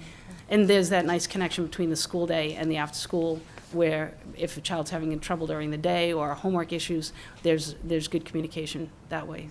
It's an added bonus. Is there a waiting list every year? Yes, but I'm really happy to tell you that we are expanding Breakfast Bunch next year. We did a survey this year, and the one overwhelming thing was that a lot of kindergarten parents felt that integrating the kindergartners in with the Breakfast Bunch kids with all the grades was a little bit much for them. And so we looked at, well, how can we address that issue? So not only are we going to add a kindergarten extended day just for the kindergartners at the Pitaway, we're also going to, we said, why not do it everywhere? We're going to move the Mendez students out of the Warren Breakfast Bunch program over to the Mendez school, and we're going to be able to expand the capacity by 65%. So that will eliminate the Breakfast Bunch waiting list and also allow us to grow even more. So that was one way we could start to get bigger. Okay. And then I have just one more question. Please. When we do the reorganization next school year, not this fall, but the next year, how will that, will everybody, the whole extended day will be in one building then, the 3 through 6 building? Or? No. Kindergarten Oh, okay. extended day will stay at Pitaway. Okay. And the Warren extended day will stay at Warren. Oh, okay. And the 3 through 6 will move over to the current middle school. Yeah. And the nice thing about that is that the 6th graders will be in their own building. They won't have to get bused. So I'm happy about that. Okay, thanks. Such a great program. Thank you. Thank you for all you do. It really is. I used it for one of my boys years ago, so I might be a little biased now. But, I mean, it's always been one of the highlights of what we offer here in Ashland. And just thank you for, and your entire staff for all you do. Highlight of my day. My kid begs me to send him, and I'm like, I'm home. I know. So did mine. No Yes. excuse. He wanted to go. No excuse. Absolutely not. Did we do this one? We have not Okay. yet. Okay, so we need a motion. I know, we want to be part of it. Well, the kids that you bring every year to put on the performances that for was- us, I mean, that's been really. cute. it's Very just cute. One of the highlights. We love it. Thank you. Who's right. going to read the I motion? will move to approve fees for the Ashland Extended Day Program for the 2016-2017 school year as presented. Second. All in favor? Aye. Aye. Thank you. Thank you. Thanks. Okay. Committee. Safety Committee recommendation on the panic button software. Is that Ms. Durant. Ms. Durant? Okay. So we've reported out to the committee before that we were looking at vendors to provide panic button software. Oh, thank you, And the Jim. committee looked at 4 different vendors, Okay. and we're recommending that we go with School Dude Crisis Management System. We already use School Dude in our system for our work orders for IT and facilities. So it's a very seamless installation. We feel they've given us a really good price because we already have other products from them. But we looked at, each vendor had some different functions on their software, and nobody has everything. But School Dude far and away has most of what the committee was looking for. So it's kind of a win-win. And so I'm going to be looking for a motion to approve the purchase of the crisis management software and request that the funding come out of school choice. They will wait to bill us till July, but school choice monies kind of roll over anyway, so it really makes no difference if that's where the funding comes from, whether we pay it now or in July. Barbara, can I just ask you to talk about that functionality, the features that the committee wanted, and that make this the sort of more interesting option? Sure. So the panic button, and it's not just one, can be uploaded onto staff's cell phones and on their desktop computers in the district. And there's different buttons for different scenarios. There's a intruder button, there's a medical button. Anybody from safety committee help me out here? Gentlemen. Chomping at the bit. Like there were some softwares where it would, if your phone was on mute, it wouldn't override that. Whereas, like when you get a NOAA weather alert or a an Amber Alert from around here, and it overrides whatever sound settings you have, there were some apps. That's that important. Right. Yeah. There were some apps that no, we can't override that, and most then it's people are gonna have useless, their 'cause phone most on teachers mute are gonna when have they're their in the phones on building. mute. So Right. Ed's actually got it on his phone right now if you want to pass it So around. But if you had it on mute, you're saying if you had it on mute, it would override that and still School send a. Dude and Crisis Go, which is what Gina and I saw when we were in Hyannis. Those two will override it, but two of the other softwares wouldn't. There was one software that we saw that was very police-oriented and Yeah. not, and what our administrators really wanted was something where it was, checklists. Can he push it? Can I, it's not going to do anything? Okay. They let us download LaSalle colleges as a sample. They wanted. So Not gonna LaSalle's set going to off get an any alarm. emergency. I know what's going on in LaSalle. Like an active shooter in That's LaSalle. why All I 10,000 asked. parents are I gonna just get did an a weather emergency thing. text That's all right, message. weather thing. But our administrators wanted checklists, floor plans, The software evacuation will routes, those allow sort us of to things. upload documents. Yeah, there's Onto there's your- internal okay. Right into the communication. phone. So, Oh. so if there's an So- intruder and you push that button, you can Right. go to plans and it gives And you it's on your instructions. phone. Right This there. is what you should be doing right now. Okay. Yeah. no, Instead it's, of like it's fumbling for customizable papers. for us too. So that whole thing is customizable for the way that we want it. And what's nice is when there's an update. The great thing about this one was you upload the emergency plan, and whenever there's a change, because the thank safety you. committee might make changes to that. All of a sudden, once we upload the new one, we send an update. It's just like an update you'd get on your phone normally Oh, for an yeah. app. You hit it, it downloads to your phone. The great thing is if there's a burning building, let's say, and there's no Wi-Fi, or you're in a bad area like the Yeah. middle school where there's no Right. cell signal. Right. You don't have to worry because it's already on your phone. Okay. So, and that was what They don't was, charge some of the other ones were like, well, you need to be able to get online, right. and that's Yeah. that's Plus, just that's not going to time. work. It takes Right. time Right. too, like Right. that you don't want to use. Right. And the other thing, if an administrator You got to talk into the mic. if an administrator has an emergency, that's what the phones will That's do. the sound. I can turn it off. Um, And you can turn your flashlight on. Can you just briefly update the committee, though, on the new solution we've discovered for cell phone use in the buildings? Yes. Thanks to Sue Roby. Susan, how sometimes in some of our buildings we have no cell coverage. So Sue Roby actually met with the Verizon rep, and we found with the majority of our phones that we already have, we were able to download Wi-Fi calling. So now, if we're in the building with a dead spot, we can all make phone calls and be on our phones if we need to be. It automatically will switch over to the school's Wi-Fi. Really? Wow. That's Paul's great. actually on Paul the town tested hall it. one right now. So it tells you that you're on the Wi-Fi. So I went into a dead spot yesterday and we tested it, and it's a little different. You can kind of tell that you're on Wi-Fi, but you can still get your message across. And the middle school is awful. Yes, The we Warren know. School Oh is my gosh. terrible. Yep. Pitaway is awful. And why And is it now- awful?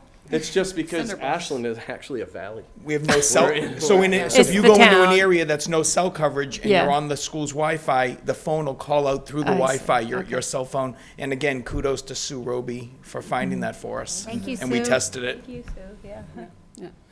Yeah. So the cost for the first year is just a little bit over $3,000, and then the next year it goes down to $2,400 annually. There's a $750 one-time setup and training fee. So So that's I'm comparable looking, to what Crisis Go was, right? But the It's other less. company was. The other company was very high. Very expensive, Yeah. right? yeah. Okay. And we have it within our budget to purchase There are sufficient funds in Sufficient school school choice. choice. in school choice. Okay. Yeah. And then Right. we also have the insurance grant that we could do in following years, right? That pays for safety-related items. The Maya grant, Yeah. maybe, yeah. Yeah, we can look at that. We'd just really like to move forward so Okay. we can get this let's set up. do it. There's going I to be a think lot we of should. setup time that's needed, and we'd Mhm. really like to have this live for the first day of school. Next year. Okay. Well, I move, any other question? No, I'm excited to hear about feedback in the new school year. So I guess I'll have to come You'll have to come to that one of school our committee meetings. meeting. You have to come back. You have to come back. So I move to approve the funding of Panic Button software as presented. Second. All in favor? Aye. Aye. Awesome. Good. Thanks. Thank you, guys. Thank you, Barbara. Okay. Emergency to-go bags.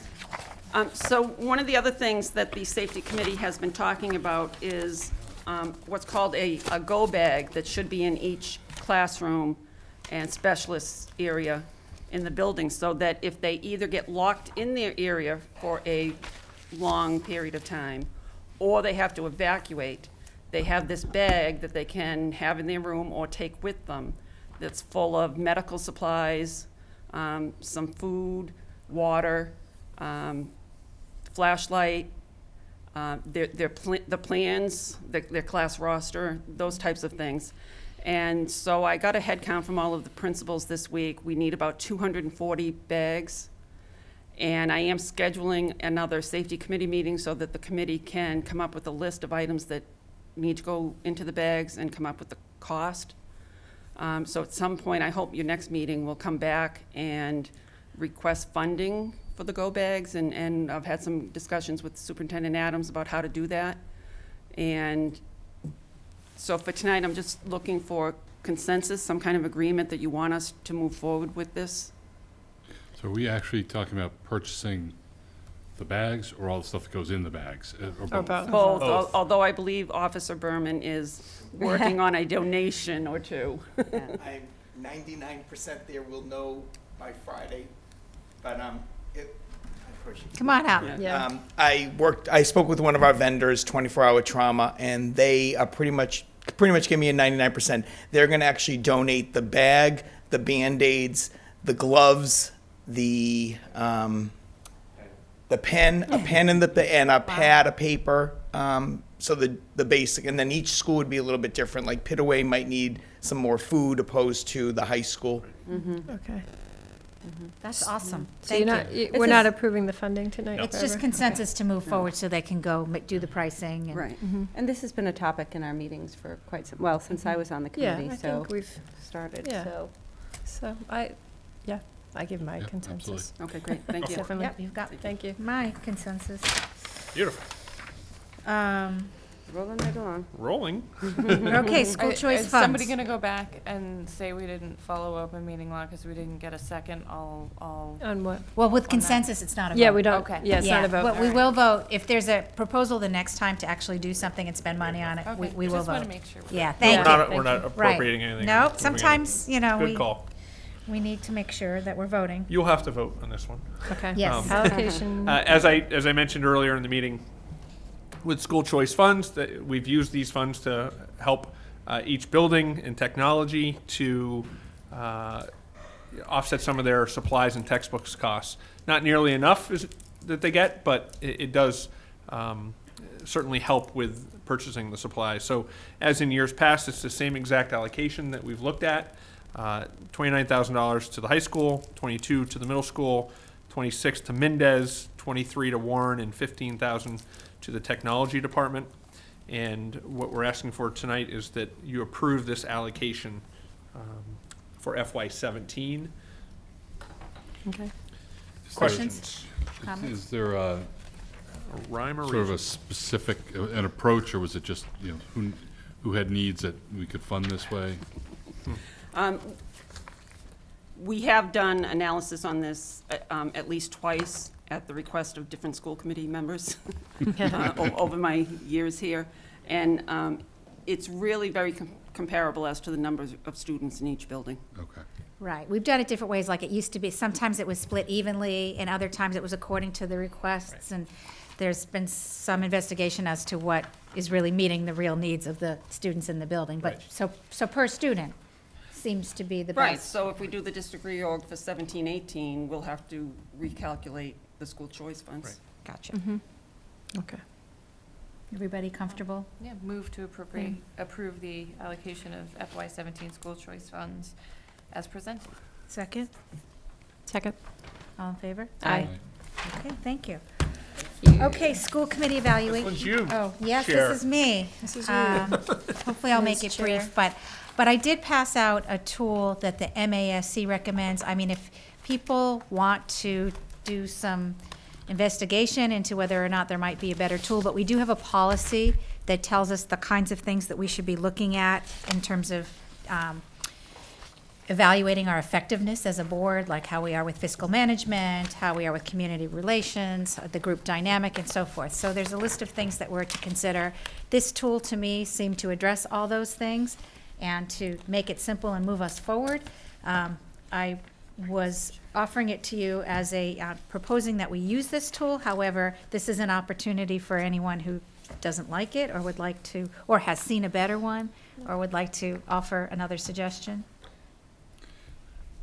I took a quick look. It looked like it covered the bases. I have one I can think of having used in a nonprofit organization I was involved in before. I'll just take a look at. I know several of the categories are very much the same. It's sort of that was an executive director, but the relationship between the board and the executive director, Right. Financial operations, governance, very similar stuff. I'll just Okay, take a and quick if look it to see seems if to there's be something we're more missing, but appropriate, then let me know, and I can somehow, I'd like to get this done at the next meeting, because then we're into May, and then we need to turn our attention to the superintendent evaluation. I would like to get that done before Gina leaves, I think, which means at our next meeting in April, it seems to have come upon us very quickly, but I will have to give. We just did it 6 months. We did it not even 6 months ago, right? We just did it a few months ago. But I'm guessing that you've been gathering evidence and so forth, and we have our list of goals, and, it's best to do it with the current board, because these are the 5 members that have been working most closely with the superintendent. So what I'm hoping to do is present this tonight, actually conduct the evaluation at the second meeting in April, so that we can then introduce the superintendent's evaluation and then conduct his evaluation. And are you only at one meeting in May, Gina? Yeah. So that's really has to be the timing. It feels very compressed, but unless we do it after you leave, which I don't see a real reason not to. Gina wants a free shot. Come out swinging. A parting shot. Well, it's something we do every year. We've discussed it. Yeah, I mean, this is nothing new. So- It always somehow we get here and all of a sudden it feels like we just did this. Why are we doing it again so soon? So I would suggest as well, looking at the evaluation tool, because I went through it, that it is an MASC document. Right. And there's nothing to say that you can't use this year. Right. And then see how it works for you. Right. And then in future years, make modifications. Right. So this is not something the committee used before this year? No, We the committee haven't. has not conducted Right. the evaluation in quite some time. Yeah, So we're starting a new process here. I think Jim's suggestion's a good one. See how it It- goes. yeah, And just if use we it find as any is issues. and I mean, it's aligned grow with from our it. policy and. My only thought is the numerical rating system is that I'm used to seeing something of 5, because there's always a sometimes. Sometimes you are doing it and sometimes you're not. And there's not that middle ground here. I And think, it can we means- express that in the comment section? You don't even have to put a number down. You could say, I didn't put a number down because I feel like Oh, none of the okay. numbers accurately reflect it. I think you can, You do 2.5. Yeah. yeah. 2.5. I mean, I don't mind adding a 5 either. If you want to add another category, this is our tool, so we can do what we want with it. Whatever you guys think. I just, there might be some things where it's kind of in the middle, or not always happening, but sometimes, where it's like directionally correct, Right. but not. I hear you. completely agree. And I don't need or want anybody to write a novel here, but I am hoping that the comments are really going to end up being the most informative, rather than the numbers. You want this filled out for next meeting? Yes. Will you do a similar thing that you do for the superintendent? So- I'd You like take to all the assemble the comments, so if you assemble can get it them. to me before the meeting, that gives me time to put a summary together to read to the public, at least a couple of days, in advance of the next meeting. That's ideal. Could I suggest that? Yes, you that, may, Mr. Superintendent. that actually you get the information compiled and send it to Karen and Okay. allow her to compile all 5 of your Sure. comments, and we can actually put together some sort of spreadsheet a little bit with regard to the numbers and the outcomes. So, Perfect. yeah, Yeah, because I know sounds good. you're busy and you've got some things going on, and instead of, I think we can do that. Yeah, I'll be out of town for a Right, lot of that exactly. time. So that would be great. Yeah, that So- works great. So if our next meeting's the 27th, Mm-hmm. I would anticipate wanting the information by Friday the 22nd. Oh, even before that. So This Friday? no, no. Just kidding. 22nd, working backwards. So the 20th, which is next Wednesday, a week from today. Even though we're on Yes. vacation, she's in. Correct. Okay. Even So- though you're on vacation, she's in. So yes. I don't know, I'm not on Not you, vacation the next week. My students. kids are Even home. though the students are on vacation. Even though the students are people on are vacation. working. People work. Right. People are working in our Right. buildings, Yes. even though the students are on vacation. Yes, we have full-time employees. Yes. Okay, so give Karen Yes. these actual packets. Correct, and right? I will work through it with her, how to present it, and then hopefully we'll get it compiled for that Friday, the 22nd. Okay. That way we can send out a draft document so you can look at it. Do we have this in a Word type version or something like that, where that will tell you if she tries to read my handwriting, Right. it's going to be. Oh, my goodness. See? Where did you get the? Did It came out of a pamphlet. It came out of the MASC pamphlet. Is it that one? It's this. Yeah, it Yes. came out of Oh, that. Let So- me try. See if you can. I can try to turn it into a PDF. Well, form at maybe, home. but maybe it's already somewhere. Okay. Yeah, I wonder if it's But maybe it's online on from go digging MASC. for it. I don't want to spend days trying to find I it. know. Let me try to scan it in and see if I can I don't turn mind into a filling it PDF out by form. hand. Did you want to look at the No, but I think- MASC site but- and see if they Yeah, have I don't it understand what already? Mark Make is it saying. easier for Yeah, Karen. Yeah, you can't write that. Okay. How do you read your own One last handwriting? thing, I did include this 8 characteristics of effective school boards at a glance. This isn't, it's not a evaluation tool itself, but I thought if we all read it, it would help us direct our comments and our thoughts when we're filling out the evaluation, so it sort of is accompanying the evaluation in terms of helping all of us put our thoughts together. Sound good, everybody? Okay, so so what did we say, by the 20th, right? Yes, Wednesday the please. 20th. And I'll work with Karen tomorrow. Wednesday, 4/20. And Aaron, if you find it on PDF or. Yeah, what about the, She'll- you'll let us know? Just email me. Okay. Yeah. Okay. Okie dokie. Put a reminder Great. on my phone. Yep, fair enough. Yeah, no, I'm just thinking about for people who are out of town. We'll make it work. We'll make it work? Okay, Make it work. we'll make it work. Estabi? Okay. Thank you. All right, moving on, superintendent's report? Moving on, we'll make these quick as well. Yeah. As you remember at the last meeting, we had a discussion with regard to the expenditure plan for the state overcrowding funding of the $500,000 grant for FY16. We mentioned that the funds need to be expended by June 30th of 2016. You'd given Ms. Duran and I permission to start encumbering and working through the spending. I just felt like I wanted to provide you, again, an opportunity to approve how we're going through spending the funds, and then we're going to post this online.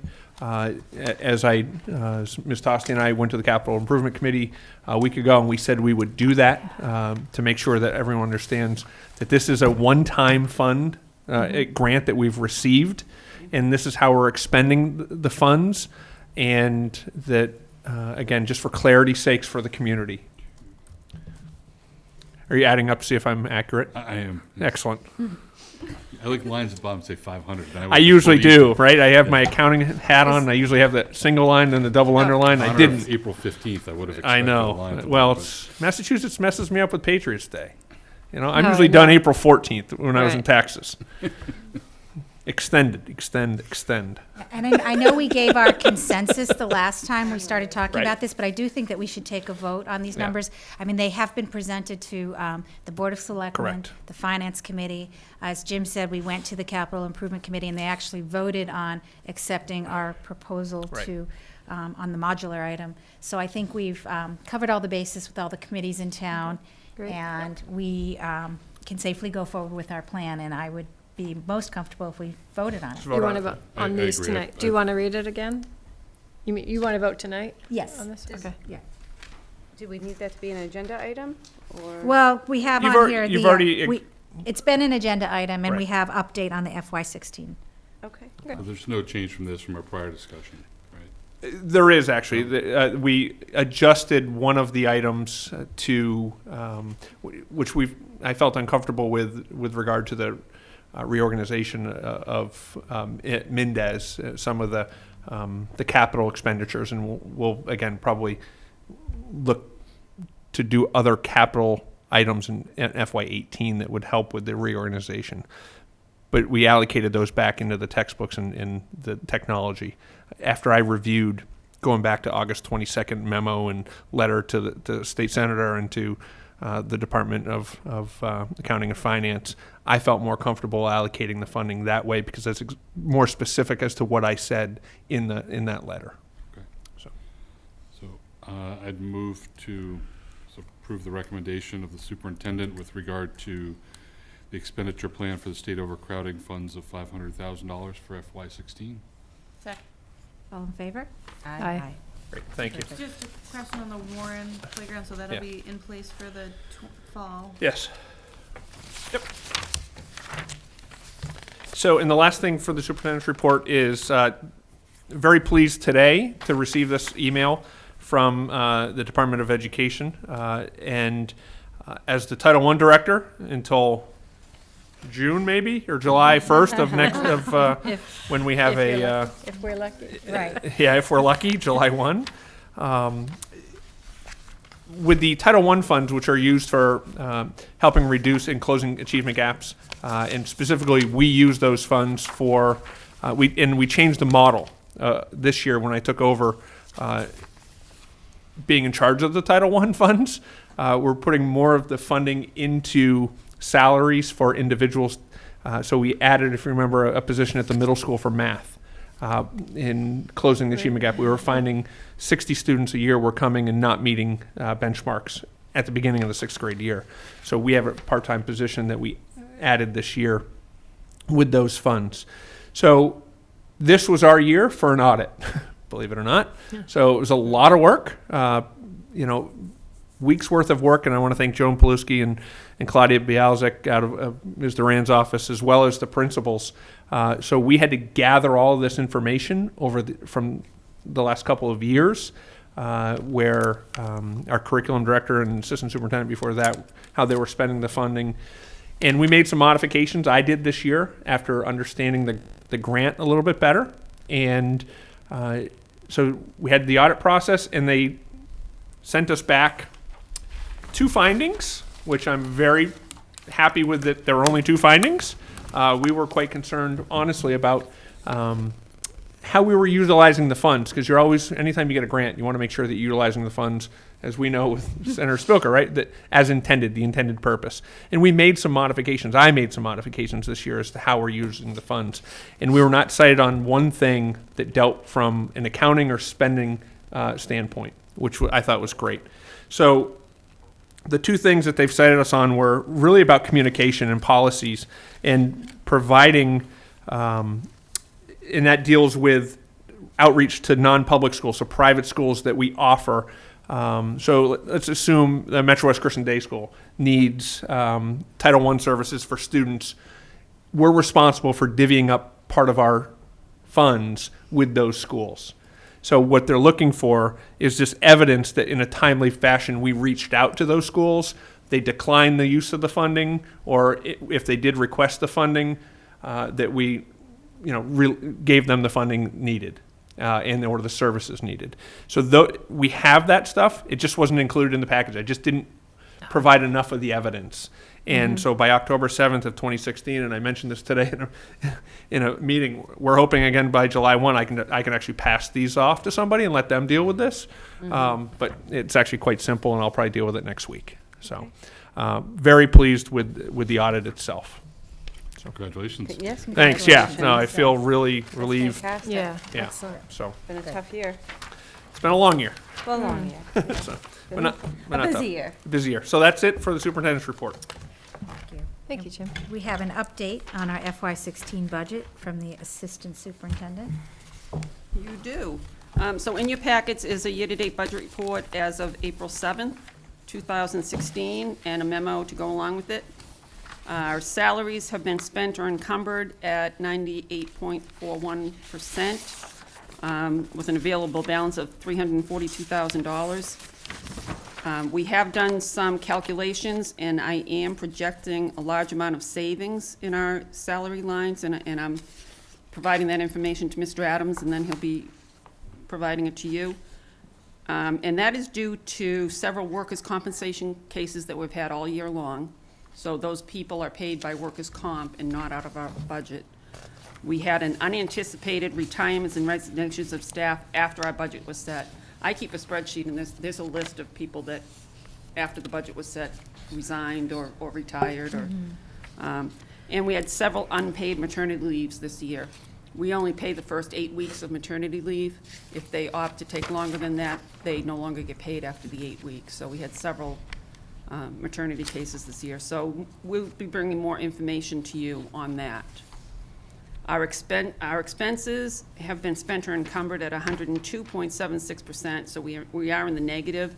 And the driving force behind that is the SPED out-of-district tuition, which as of this report was in the negative $291,000. This is not unanticipated.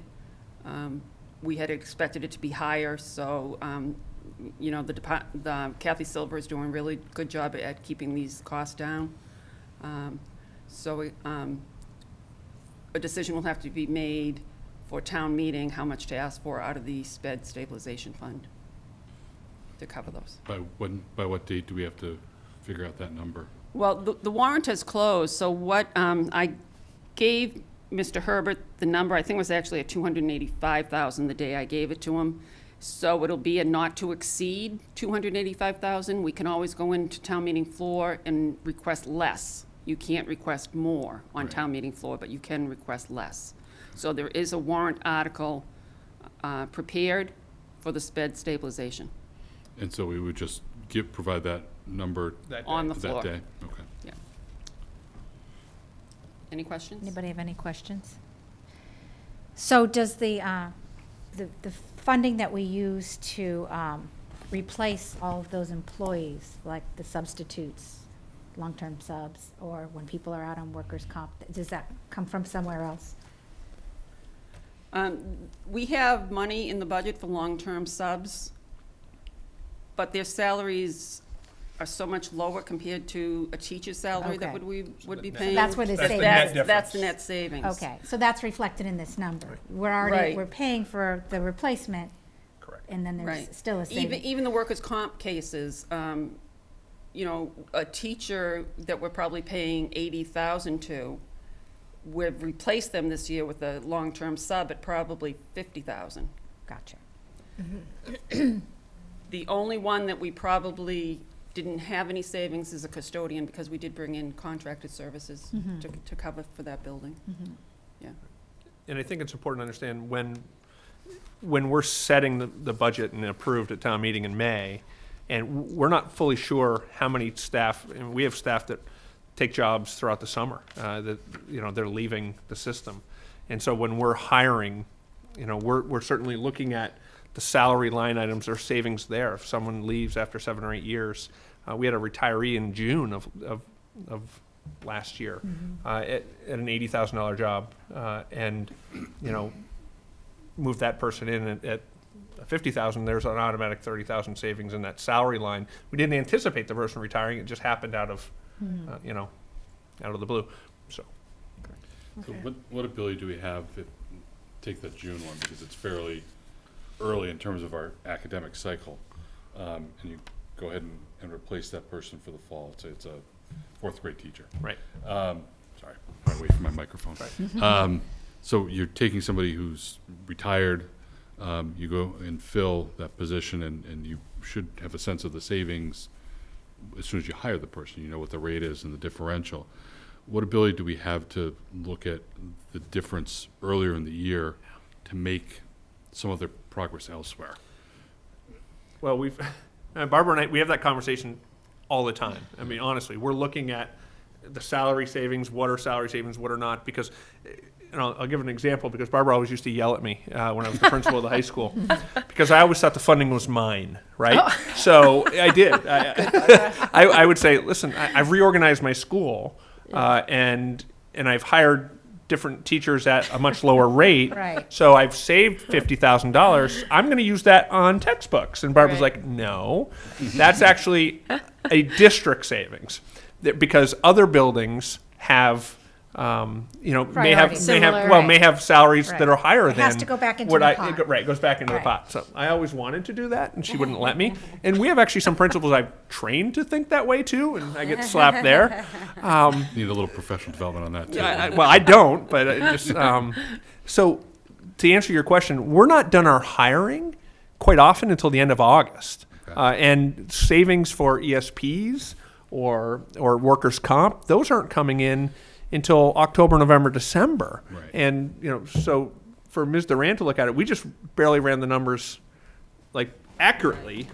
We do it in the budget process, thinking about next year's salary increase for our budget, but the savings from the prior year just happened. Right. Yeah. So I would even say that although most of our hiring is done by August, even last week we were still hiring. Somebody had left, and we're trying to fill that position, and it's the end of the year, and in order to get them to accept it, sometimes you have to increase the salary a little bit. So it's something that we typically wait until later in the year to determine, because there's so many changing factors. Yeah, I'm just thinking about, it's a hard variable because on one hand you look at it and say, now I've got this $30,000 or $50,000. The other hand is you may have somebody who leaves who's making 50 and you have to go replace them and you hire somebody at 70. Yeah. It could happen that way. It does. It happened to us, I would say it happened to us probably 4 years ago at the high school. It's quite hard to find chemistry and physics people. And quite often they're PhDs coming out of the workforce who are certified. Well, they're going to be paid more. And so I remember that was like a tremendous difference. Yeah. So it's a challenge to really figure out the salary piece until about now. But we talk about it on a regular basis. That's the thing. It's what are we going to do? And we still have positions that aren't filled today. We were talking about it at our admin team this afternoon. ESPs, for instance. So it sounds like you're saying like we can't realize the savings as they're happening. We have to sort of let it unfold Right. for several months. It would be a and then challenge. Take a look at the big I picture. wouldn't feel comfortable coming Mhm. to you. I mean, we're Right. working within the budget that we have and that's been appropriated to us. And yeah, it would be nice to say, okay, well, we've instantly had the savings, but there are so many other mitigating factors throughout the year that I would feel uncomfortable doing that. I would agree. So, okay, fair enough. Thank you. I just have one question, and it's less related to the finances, but you said we had a couple of teachers out on unpaid maternity leave. So what we pay, the 8 weeks, is that determined as part of the contract negotiations? Yes. Yes. And And they also have the right to stay out longer unpaid, and that's in the it's contract. MMLA and FMLA, and they're guaranteed. Right, FMLA is 12 weeks. they can take the 12 weeks and not be penalized, right? Right. But the payment is only So the up to 8 weeks of paid is Correct. what we have as part of their If- contract. It's what we negotiated. Okay. if they have sick.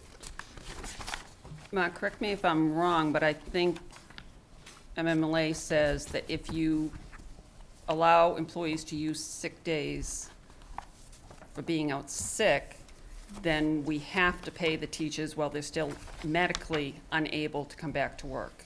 And typically, doctors give them 8 weeks.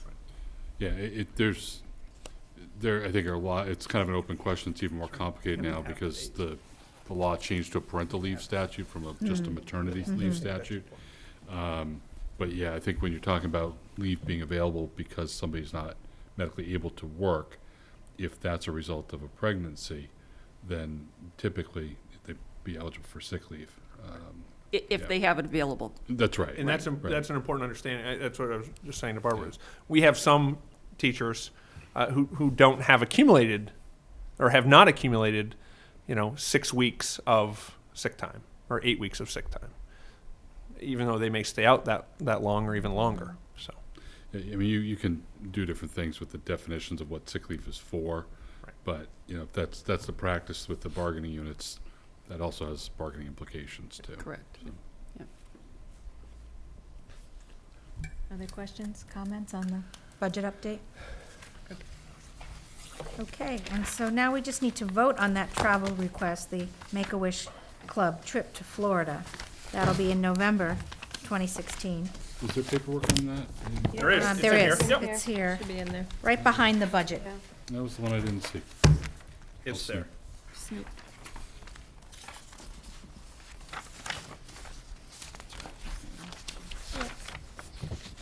So, any questions? Yeah. So moved, yeah. I move to approve the travel request for the AHS Make-A-Wish Club to travel to Kissimmee, Florida from November 10th through 15th, 2016. Do we have a second? I'll second. All in favor? Aye. Aye. Thank you, Have fun, and kids. I'm sending the text to Jen Shields right now because she's held the plane tickets, Oh, yeah. and she has to book them tomorrow morning. Oh, good. So Well, she- I'm glad you're that good. works We out. should have voted while the kids Well, were no, here. it's fine. Well, how nice they get to fly out of Worcester as well. Oh, yeah. Right, yeah. Yeah, they have a good daily flight Yeah. down to Orlando. Yeah, it looked like that would work out well. Yeah. We hope. My Worcester story recently, I did that to avoid Boston. I got to Worcester. It was too foggy to fly out of Worcester, so they bused us to Boston. That's funny. But it is nice when it all works out. Sure. Okay. We have some policy updates. We do. MASC has sent us updates on 4 of their policies that they're recommending that we adopt. The first one, GBEC, is drug-free workplace. IHAMB is teaching about alcohol, tobacco, and drugs, and JICH is alcohol, tobacco, and drug use by students prohibited. The reasons these 3 are being revised, it's rewritten to reflect the requirements of some recent legislation, Chapter 71, Section 96, that requires districts to post their policies on substance abuse prevention and education on their websites. So the language of these policies has just been changed to reflect that. I also want to note that the law says we must notify parents and students of the existence of these policies. So once you adopt them, we'll have to get word out to all of our parents and students that they do exist. And then the last policy is JLCD, administering medicines to students, and it's updated to include language related to the administration of Narcan. I would recommend that you adopt this now. I did speak with Audrey LaCroix this week, and she has shown me the policy that they are working on. She's trying to finish it up, and I think ultimately we'll be coming to you with a Ashland-written policy for Narcan. But for tonight, I think we need to get the policy in place. Do we need to do first readings on these and second readings, or? It's minor revisions. You're not really, I think a first reading is one, yeah, is fine. It's just an amendment. Just It's an a amendment. minor amendment, so we can just vote on the amended. These are all existing. But I think we have to take one, we have to take Correct. one at a These are all time, though. existing policies? Yes. Right? Yes. Okay. Okay. So do we have a motion on the drug-free workplace policy? So moved. Second? Second. All in favor? Aye. Do we have a motion on the teaching about alcohol, tobacco, and drugs policy? So moved. Second. All in favor? Aye. Do we have a motion on the alcohol, tobacco, and drug use by students prohibited policy? So moved. Second. All in favor? Aye. And then a motion on the administering medicines to students policy? So moved. Second. All in favor? Aye. Aye. I would like to make a comment as well. We'll be coming back most likely in the fall with the new opioid bill that was passed. There will be some ramifications to school districts. I think Ms. Turncliffe mentioned it the other night at the forum here. So when I get a little further invested in that bill, we're looking at having all of our kids, every student from grade 7 through 12 is going to have to be asked about, directly asked with regard to use of prescription pills or some, I don't know the full details of that, but there are some things that will impact schools in here without being funded, of course. So every student will be asked, not 7, those that are... I think it was just 7 through 12 is No, what. grade 7 and 10. Oh, just 7 and 10? So you're And probably every catching child, them? or only those that they have Every child. concerns? Every child. Okay. Yeah. So I got to dig a little more deeply into that bill, for sure. Yeah, I haven't had a chance to look Yeah. into it yet either. But, I know Audrey's worried about it, so. Okay. Moving on. Gifts and donations? Do we have any? Oh, we do. Jonas Chuse has been very busy Oh, I'm again. sorry, Are we gonna minutes. do minutes? Yes, Yeah. I skipped over the minutes because they're so fabulous, these minutes. They're super fabulous. Anybody notice? Yes, thank you. Yes. I also want to say that Karen Johnson has also helped with these. Thank you, Karen. You know, Yeah, Truly. thank you very much, yeah. Yeah. Appreciate the detail to them. Yeah. It takes a while to get the It hang does. of It's- getting everything down it's a that's tough- important. And if it's you're a not tough here thing. every week, it's hard to know. But does anybody have anything on the January 27th minutes of substance? I did not have anything of substance. I thought they looked fine. I mean, So do we have? oh, I'm motion- sorry, what, January 20th? I'm out of 27th. order here, sorry. Yeah. That's at the bottom of my pack. Hold on, sorry, I'm out of order.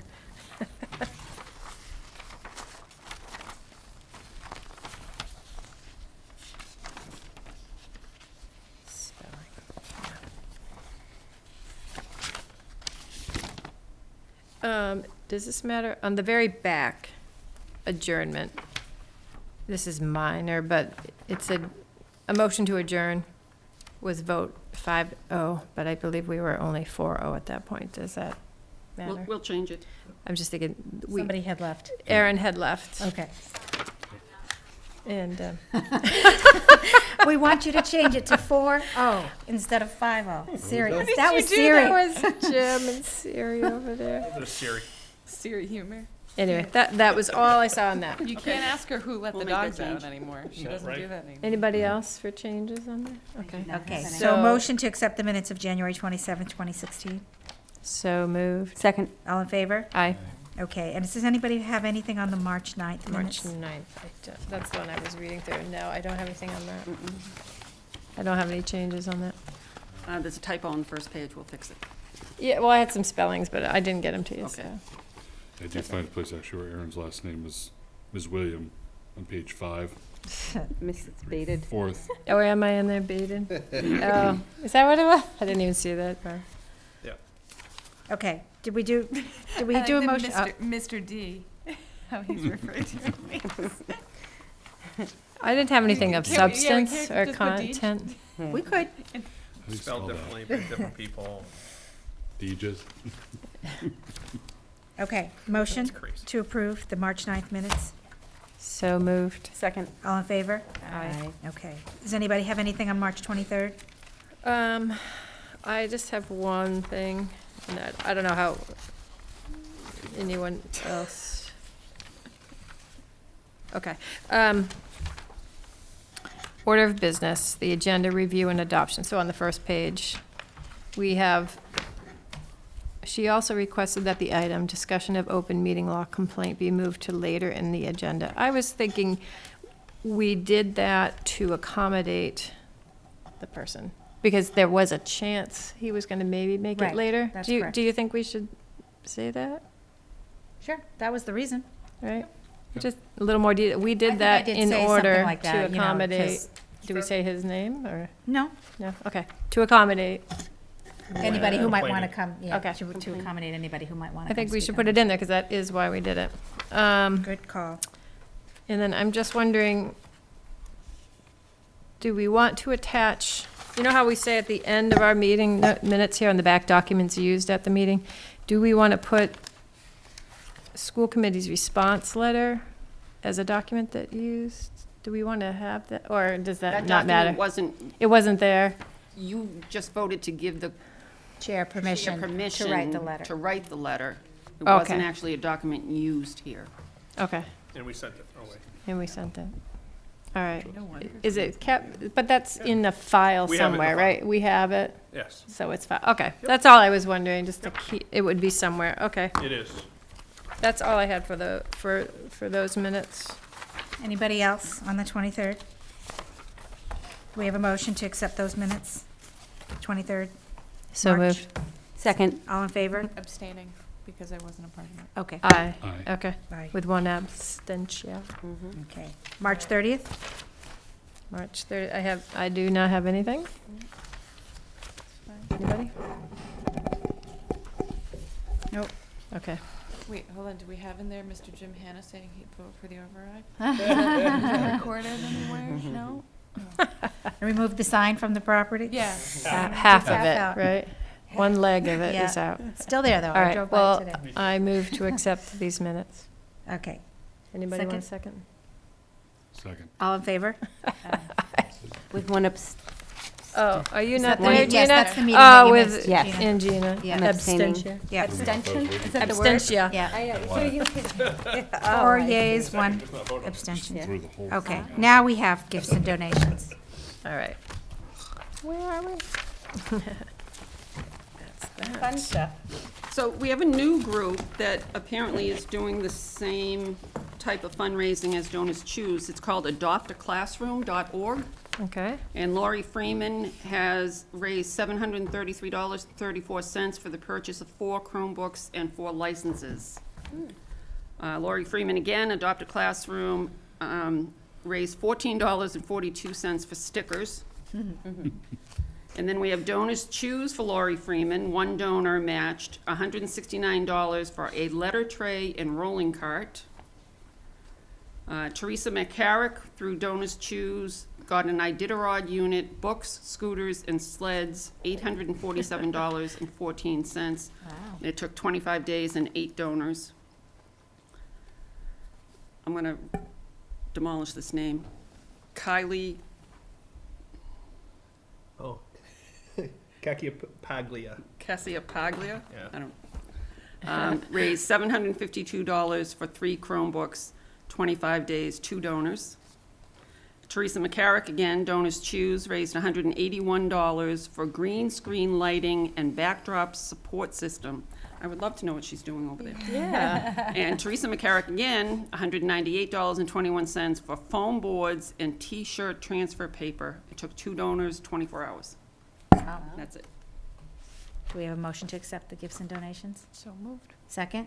Second. All in favor? Aye. Okay. I'm sorry, who did that? Mark. Aaron moved, I seconded. Everybody else? Everybody eyed. Everybody eyed. All right, we're at the end, guys. Member updates. Aaron? Is it bedtime yet? I know, everybody's nodding off at this point. Trying to think.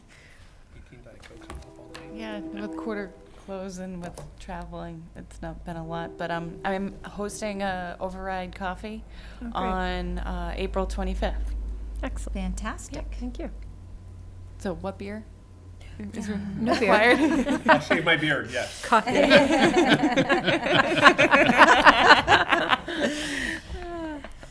I've lost track of time too, but I think since the last time we were here, we recorded the Policy Beast. We did. Yeah. Oh, yeah. I caught Jim, a few myself, seconds of that. Mike Herbert, and Steve Mitchell were on Policy Beast to sort of just provide some information about the override. Of course, I think all of us were here, most of us were here bad? for the Selectmen's Forum. Community comments over. Policy Beast, is that an Ashland Any keys to drive program? home? A I have never WACA, heard of it. Oh, okay. hosted by Makita. Seems very professional. She's awesome. Yeah, she was does great. a real nice Very job. professional, yeah. Very. I think it's my first time on there. I don't know, have you been on there before, Jim? No. No, I've been on different shows, but not that one. I'll briefly just reiterate for whoever may be watching out there, sort of the comments I made at the end of the forum, which is just, the discussion about an override. I hope that it continues to be a discussion. I think I think the conversation that occurred at the forum was a healthy one, Yes, but from both I sides. agree. And I hope that the dialogue continues to be a dialogue and a conversation rather than hiding behind a Facebook account and maybe using your name, but really not a constructive dialogue. I think people certainly have the right to disagree and hold their different opinions, but I hope that the remaining month or so before the vote, continues to have a more constructive community feel to it rather than trying to rip people apart, which I think is not the norm, but has happened from time to time already. That's all I have. Let's see, I was not able to attend, but the middle school had, they didn't call it mindfulness afternoons. Restful. It was R&R afternoons, right? Relaxation. Relaxation. And Rejuvenation. restoration. No, I forget, yeah. No, I There's forget. some good We stuff. talked about it today, too. Yeah. Yeah, some good Great stuff stuff. that Mr. DiGirolamo did. last week, Monday and Tuesday. I wasn't able to attend, but the feedback was great. It was really good. The kids enjoyed it. They had a lot of good opportunities to take advantage of, whether it was meditation or some dance classes, yoga, walking, a number of things. And then last week I went to Newton and I was on a panel for school start times. Newton hosted about 40 plus school committee members from the region who are interested in finding out more about school start time changes and what has worked and what hasn't worked. They had a sleep specialist who did a fantastic about 10-minute presentation, which will be coming our way, and I can post it onto our LibGuide. In addition, Amy Mistro from Natick was on the panel, so she was reporting what sort of obstacles they faced as far as trying to get a change in their school start times, which they have not been successful with yet, but they're still trying. And Jose Libano from Sharon, which I think they're in about their 6th year of a change in their school start times, and how that has benefited their district. And so we, just talking to our audience about what had worked, what hadn't worked, what our process, I talked more about what our process was, and why we did what we did, and in hindsight, would we have done anything differently? So it was really good. I think it was really helpful. A lot of good questions, a lot of similar issues and concerns. So Did anyone from that committee go, our committee? no, it was just It was myself. just you?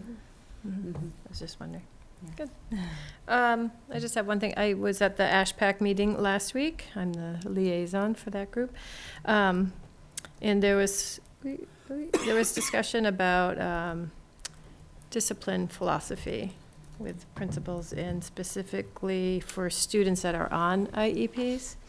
And there was discussion about perhaps hosting a guest speaker and maybe inviting the principals to that to talk about disciplining philosophy. But it was just talk. I don't know if they've decided yet if they are going to or not. I attended an override coffee with Kathy and Jim. Also, I have the Leadership Academy tomorrow. We're going to the prison in the morning, and then the Danforth Museum, and then the Boys and Girls Club. So it's a full day, but that just gives you a gives you a good day. Yeah, it gives you an idea of what's been involved. But I realized I've been telling you about this Leadership Academy, but have not told you what the class project is. And our class has 3 projects going, but the one that I'm involved in, we decided to create an ebook for communities to use in order to get their citizens to become more engaged in the community. And the idea is we would create it for one community, and that other communities, it would be like a template, that it would be created specifically for one community with that community's information, but that other communities should be able to pick up the template pretty easily and follow on. Well, because 3 of us in the group this year are from Ashland, we picked Ashland as our community that we're providing the ebook for. It's almost done, and it might even be ready by the election. And the idea is to give voters information about why to vote, where to vote, how to vote, understanding their vote, where to volunteer, information about school councils, and how to, become an elected board member in the community, and lots of other things related to our community. And we're really close to completing that, and I think we'll probably have some folks from our group coming here and presenting it to our group, and perhaps even the Board of Selectmen at some point soon. That'd be great. So, Excellent. that's that. Lori, that's really timely, because I don't know if you've noticed on the Facebook Ashland bulletin board, a lot of people saying, where did the rail transit and the Nyanza thing come from? Right. And it's like those of us that are kind of involved in town government, we're like, yeah, this has been around for a year, and we know it's been proceeding through the different committees. And some people are like, what? Wait, I didn't even know this existed in my town. And so and I had to literally walk somebody on the phone today through how to stay engaged, and like what Twitters to follow, and where to find the calendar, and how to get, and it's like, it usually takes that one event that somebody cares about to Right. get Exactly. them To involved. get them involved, But sure. so your Right. handbook is Or gonna what's be the name of the therapy. town manager? Right, right. And those sorts of things. Some But guy we were named going to Herbert. give examples like, did you know that X something happened and only 100 people voted on that item because that's the amount of people that showed up at town meeting. And so if that's how things are getting done around here, and as long as you understand that process, and if you're opting out, that's fine. But if you can, if you're going to have a problem with it afterwards, it's better to understand how it all works. And a lot of people we're all busy. And I actually learned some things along the way too. I sat down with the town clerk about about the project, and at the end I just asked her a question about voting that I had for my own personal reasons, and I learned a bunch of stuff that day. And here I am, a person, I'm elected to a seat in the community, I vote all the time, my kids are all registered to vote, and there were still some key things that I did not know. So that was really eye-opening, and we're hoping to educate some people on that. And Good, that yeah. sounds great. Yeah, so it's been a very worthwhile experience. It's not over yet, but hopefully somebody else will get a chance to participate moving forward. Yeah. And make sure you ask Helen about her best jail story. when Her you're best there. jail story? Oh. She'll know the one I'm referring to. Oh. Does it involve you? No, it doesn't. Or me. Yeah. I've been to that jail Been many there. times because I volunteered there, so I'm less afraid than a lot of my classmates. They gave us all the instructions about, like, you can't wear denim, you can't wear spandex, you can't wear this, you can't wear that, and you read the whole thing and it's like, what can I wear? There's like nothing left. You can't wear an orange Pajamas. jumpsuit. Right. Yeah, literally. You Don't can't wear wear sweats. Oh, Spandex. golly. You can't wear denim. You Can you can't wear wear jeans? sweatshirts. You can't wear jeans? Can't wear jeans. You really Yeah, what have to would dress you up wear? to go to prison, don't you? I don't remember you that know. part. Start? All right, anyway, I think- I'm not going, so I don't have to worry. Yeah. Things you learn. Anyhow, Things you All learn. right. moving on. Action items. Action items. Yes. Ms. Chair, Yeah. As soon as I find them. here, You know me. you got 'em? By the end, I need somebody to help me with the action item. Well, you can have my It's list. here somewhere. I got it. There you go. Okay. Okay. School start times, we're done. Nope, No. October of 2016. Oh, okay. October 15th, 2016. Okay. So, we're That's not right. done. We're We're going not to done. have That's a, still staying. yes, okay. I'm working on it. Policy revision ongoing. How are we doing with the athletic handbooks? I'll defer to Ms. Donovan, but I was with Mr. Are they Grimes close? today, and he said should be, final review is going on tonight, I Tonight, think. Yeah. they're having a meeting So- right now. So Oh, okay. I do anticipate in May, May? him coming. So not the, You'll be not, here at the next meeting. I don't know if it'll be ready. The committee's looking at it tonight. Okay. So Dedication of the Warren clock. There is a date May for that. 15th. May 15th. At what time, Jim? 3 o'clock, I believe. And that's a Sunday, It is a Sunday. correct? Sunday, again, 3 o'clock? Yes. Yeah, Okay, thanks. at the clock. At the clock.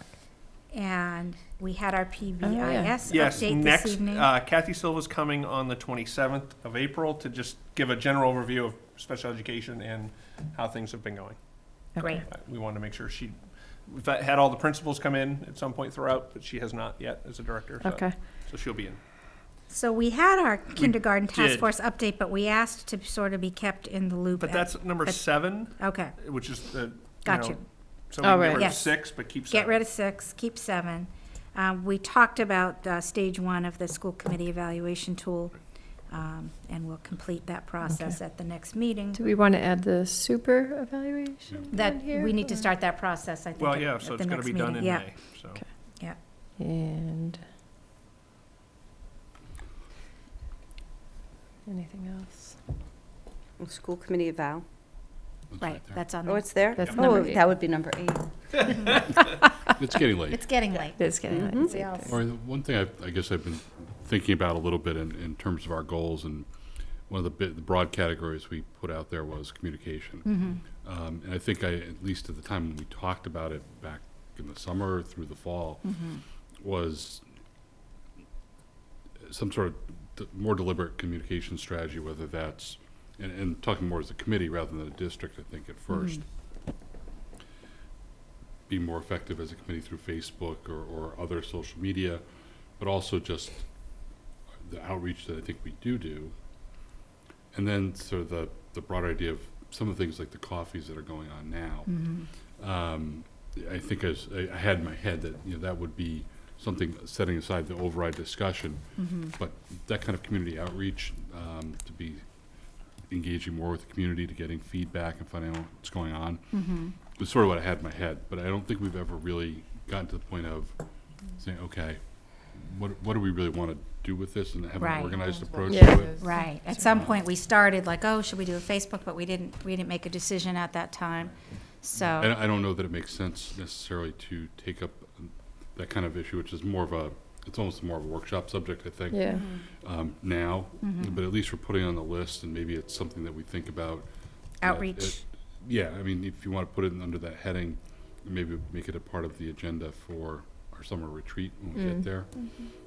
But I've had that kind of noodling around my head, and I think I'd like to just see it on paper so we don't lose it for another year. Yeah. I at least thought about some of the social media stuff recently because, and we could even decide that as soon as now if somebody wanted to take it over. Maybe we get an intern from the high school. I was thinking about it. Yeah. I wrote that down. I'm not joking. Did you write it? Yeah. Oh, for me. Yeah. For you, but maybe well, I think about an gonna be intern hanging out for the with you at Facebook night page doing is the that snow- the that's snow different. we have to tweeting. have an agreement about what kind of content we are going to put up there. Yeah. And so that's where it gets a little trickier because, the person putting Right. comments, So maybe unless that is what a- they're doing is we're giving the comments and they're just putting it online for us. But I think we need to have some control over the. So maybe at the summer we well, talk we could wait about till that summer, but we don't content, really or- have to. We started talking about it last summer. I mean, that's something easy enough that we can we're going to do it or we're not. So Yeah. if people think we How should loaded have. is our next agenda? I don't know. We haven't done it yet. It's not, I don't think it's a huge conversation. I mean, with Okay. Facebook, and I actually went to a conference about it at one of our MASC conferences. This was a couple years ago, though, when it was still a little. They weren't necessarily advising that school committees do this because at least the way Facebook was, it kind of opens you up to, you don't want to get into debates with people online. And, we see what happens on some of the other sites. So it definitely wasn't promoted as an excellent choice. It is a choice, and it's one way to get your message out. But the way that it was set up a couple years back, I think the recommendation was kind of like, you can if you want to, but you have to be really careful. I think now that it's been a couple years down the road, I think there are communities that are probably managing it successfully. So if it's something that we want to do, we could decide pretty easily, yes or no, but then we have to pick somebody to be in charge of it, and then we have to just agree as a group as to what are we doing? Are we reporting after every meeting as summary? Are we just putting blurbs up once in a while? Are we engaging the community? Like, what do you think about blah, blah, blah? So there's... And I think part of the reason that to me it feels like a little bit of a workshop session is because I think it ought to complement what we're doing as a district. I mean, Jim sends out a lot of informational emails and things like that. Yeah. I think it all ought to work together. Okay. And I don't have the background, I don't have the thought process around where to start with that. So it just felt more like a working conversation to me. We could certainly do a Facebook as a one-time thing, but then it feels like it has the potential for being disjointed from what we might be trying to accomplish in the bigger picture. Let's put it on summer then, because I think that probably aligns with other things we're talking about in that regard. Communication. And then, at least for this year, we'll have to just rely on the different coffees and things that we've done to put And ourselves out there. We have a still Twitter tweet. account. You tweet. Okay, thank you. Right. Yeah, thank you. Good. Lori, there was one other thing, more in site council. Yes. Oh. Okay. So, More insight. Erin, would you like to attend those site council meetings? Okay. I just told Mark I'd take over. Okay. Got it. Okay. So do we need to formally vote that, or just, I don't remember how we decided. So you were the warrant Yeah, you site were right. council I- It was in liaison? the August minutes. Yeah. So. Okay. You were right, Kathy. Just make a I motion was to right? have Aaron About what? Yeah. be the About the representative fact that I of was the site one on council. that committee, I thought. Yeah. I thought it was Aaron. I went back. Why and did I looked. say that one time? Did I pull out my notes and tell you? I did. I did. I You went did. back to the minutes. So let's make a motion to have Aaron Doesn't be the matter site who council it representative. was. I'll move. Yeah. Thank you, Lieutenant Aaron. And Aaron be I appointed as will, I will the second. Warren Site Council Very representative. enthusiastically. All in favor? Aye. Aye. Thank you, Aye. Erin. You're welcome. Story for Jim, another is day. there like a Was listserv nobody that I need, or group that I Nothing need to to get added Just email to? Mike and he'll put you on the list. You know what we don't have on this, and we usually do have the action items is usually when we're going to hear from the schools with their improvement plans. The SIPs. Why is that not on here? Are they coming in? Talk about it. Yeah. Well, They are in the process of modifying them based on our new school committee goals as well as the continuous blueprint. So they're probably ready to go anytime, honestly. Okay. Some schools anyway. When do you think everybody, well, we usually do it and split it June. up because Yeah. it could be, Yeah, you usually do it know, May, June. a long conversation. 3 people come in and I don't know That's if a you long know meeting. this, Is Mark, theirs too, because but of there's the been snow some day? back and forth about whether or not school committees approve the plans or not. Most recently it was not, but now it's back in the forefront that the school committees are back, Oh, my. Yeah, it's, you know. Yeah. it's interesting. There's, Right. I mean, there's legislation, I mean, looking through the documents, even with handbooks, Right. there's a lot of discrepancy with it. So we'll have them come in, but it'll be May and June. Okay. Yeah. Okay. So put that on for May. Gina votes for June. Second part of May. No. It'll be the last meeting in May with the new school committee members, therefore, They'll start off they'll with start off with it. knowing what everybody's good idea. improvement Yeah. plan is. The new Okay. people. You're Okay. welcome, Ms. Donovan. Yeah, and pretty soon, we will have to be talking about, it sounds like we already are talking about the things that we do to wrap up the school year. Correct. It's going to come fast. It's coming By the time we fast. meet again, it'll be almost May 1st. I know. Right. So, May 17th. But who's counting, right, Gina? All right, Too funny. yes, it's gonna be here before you know it. Do we have a motion to adjourn? so moved. Second. All in favor? Aye. Aye. Good night, Ashland. Good night. Good night, Ashland.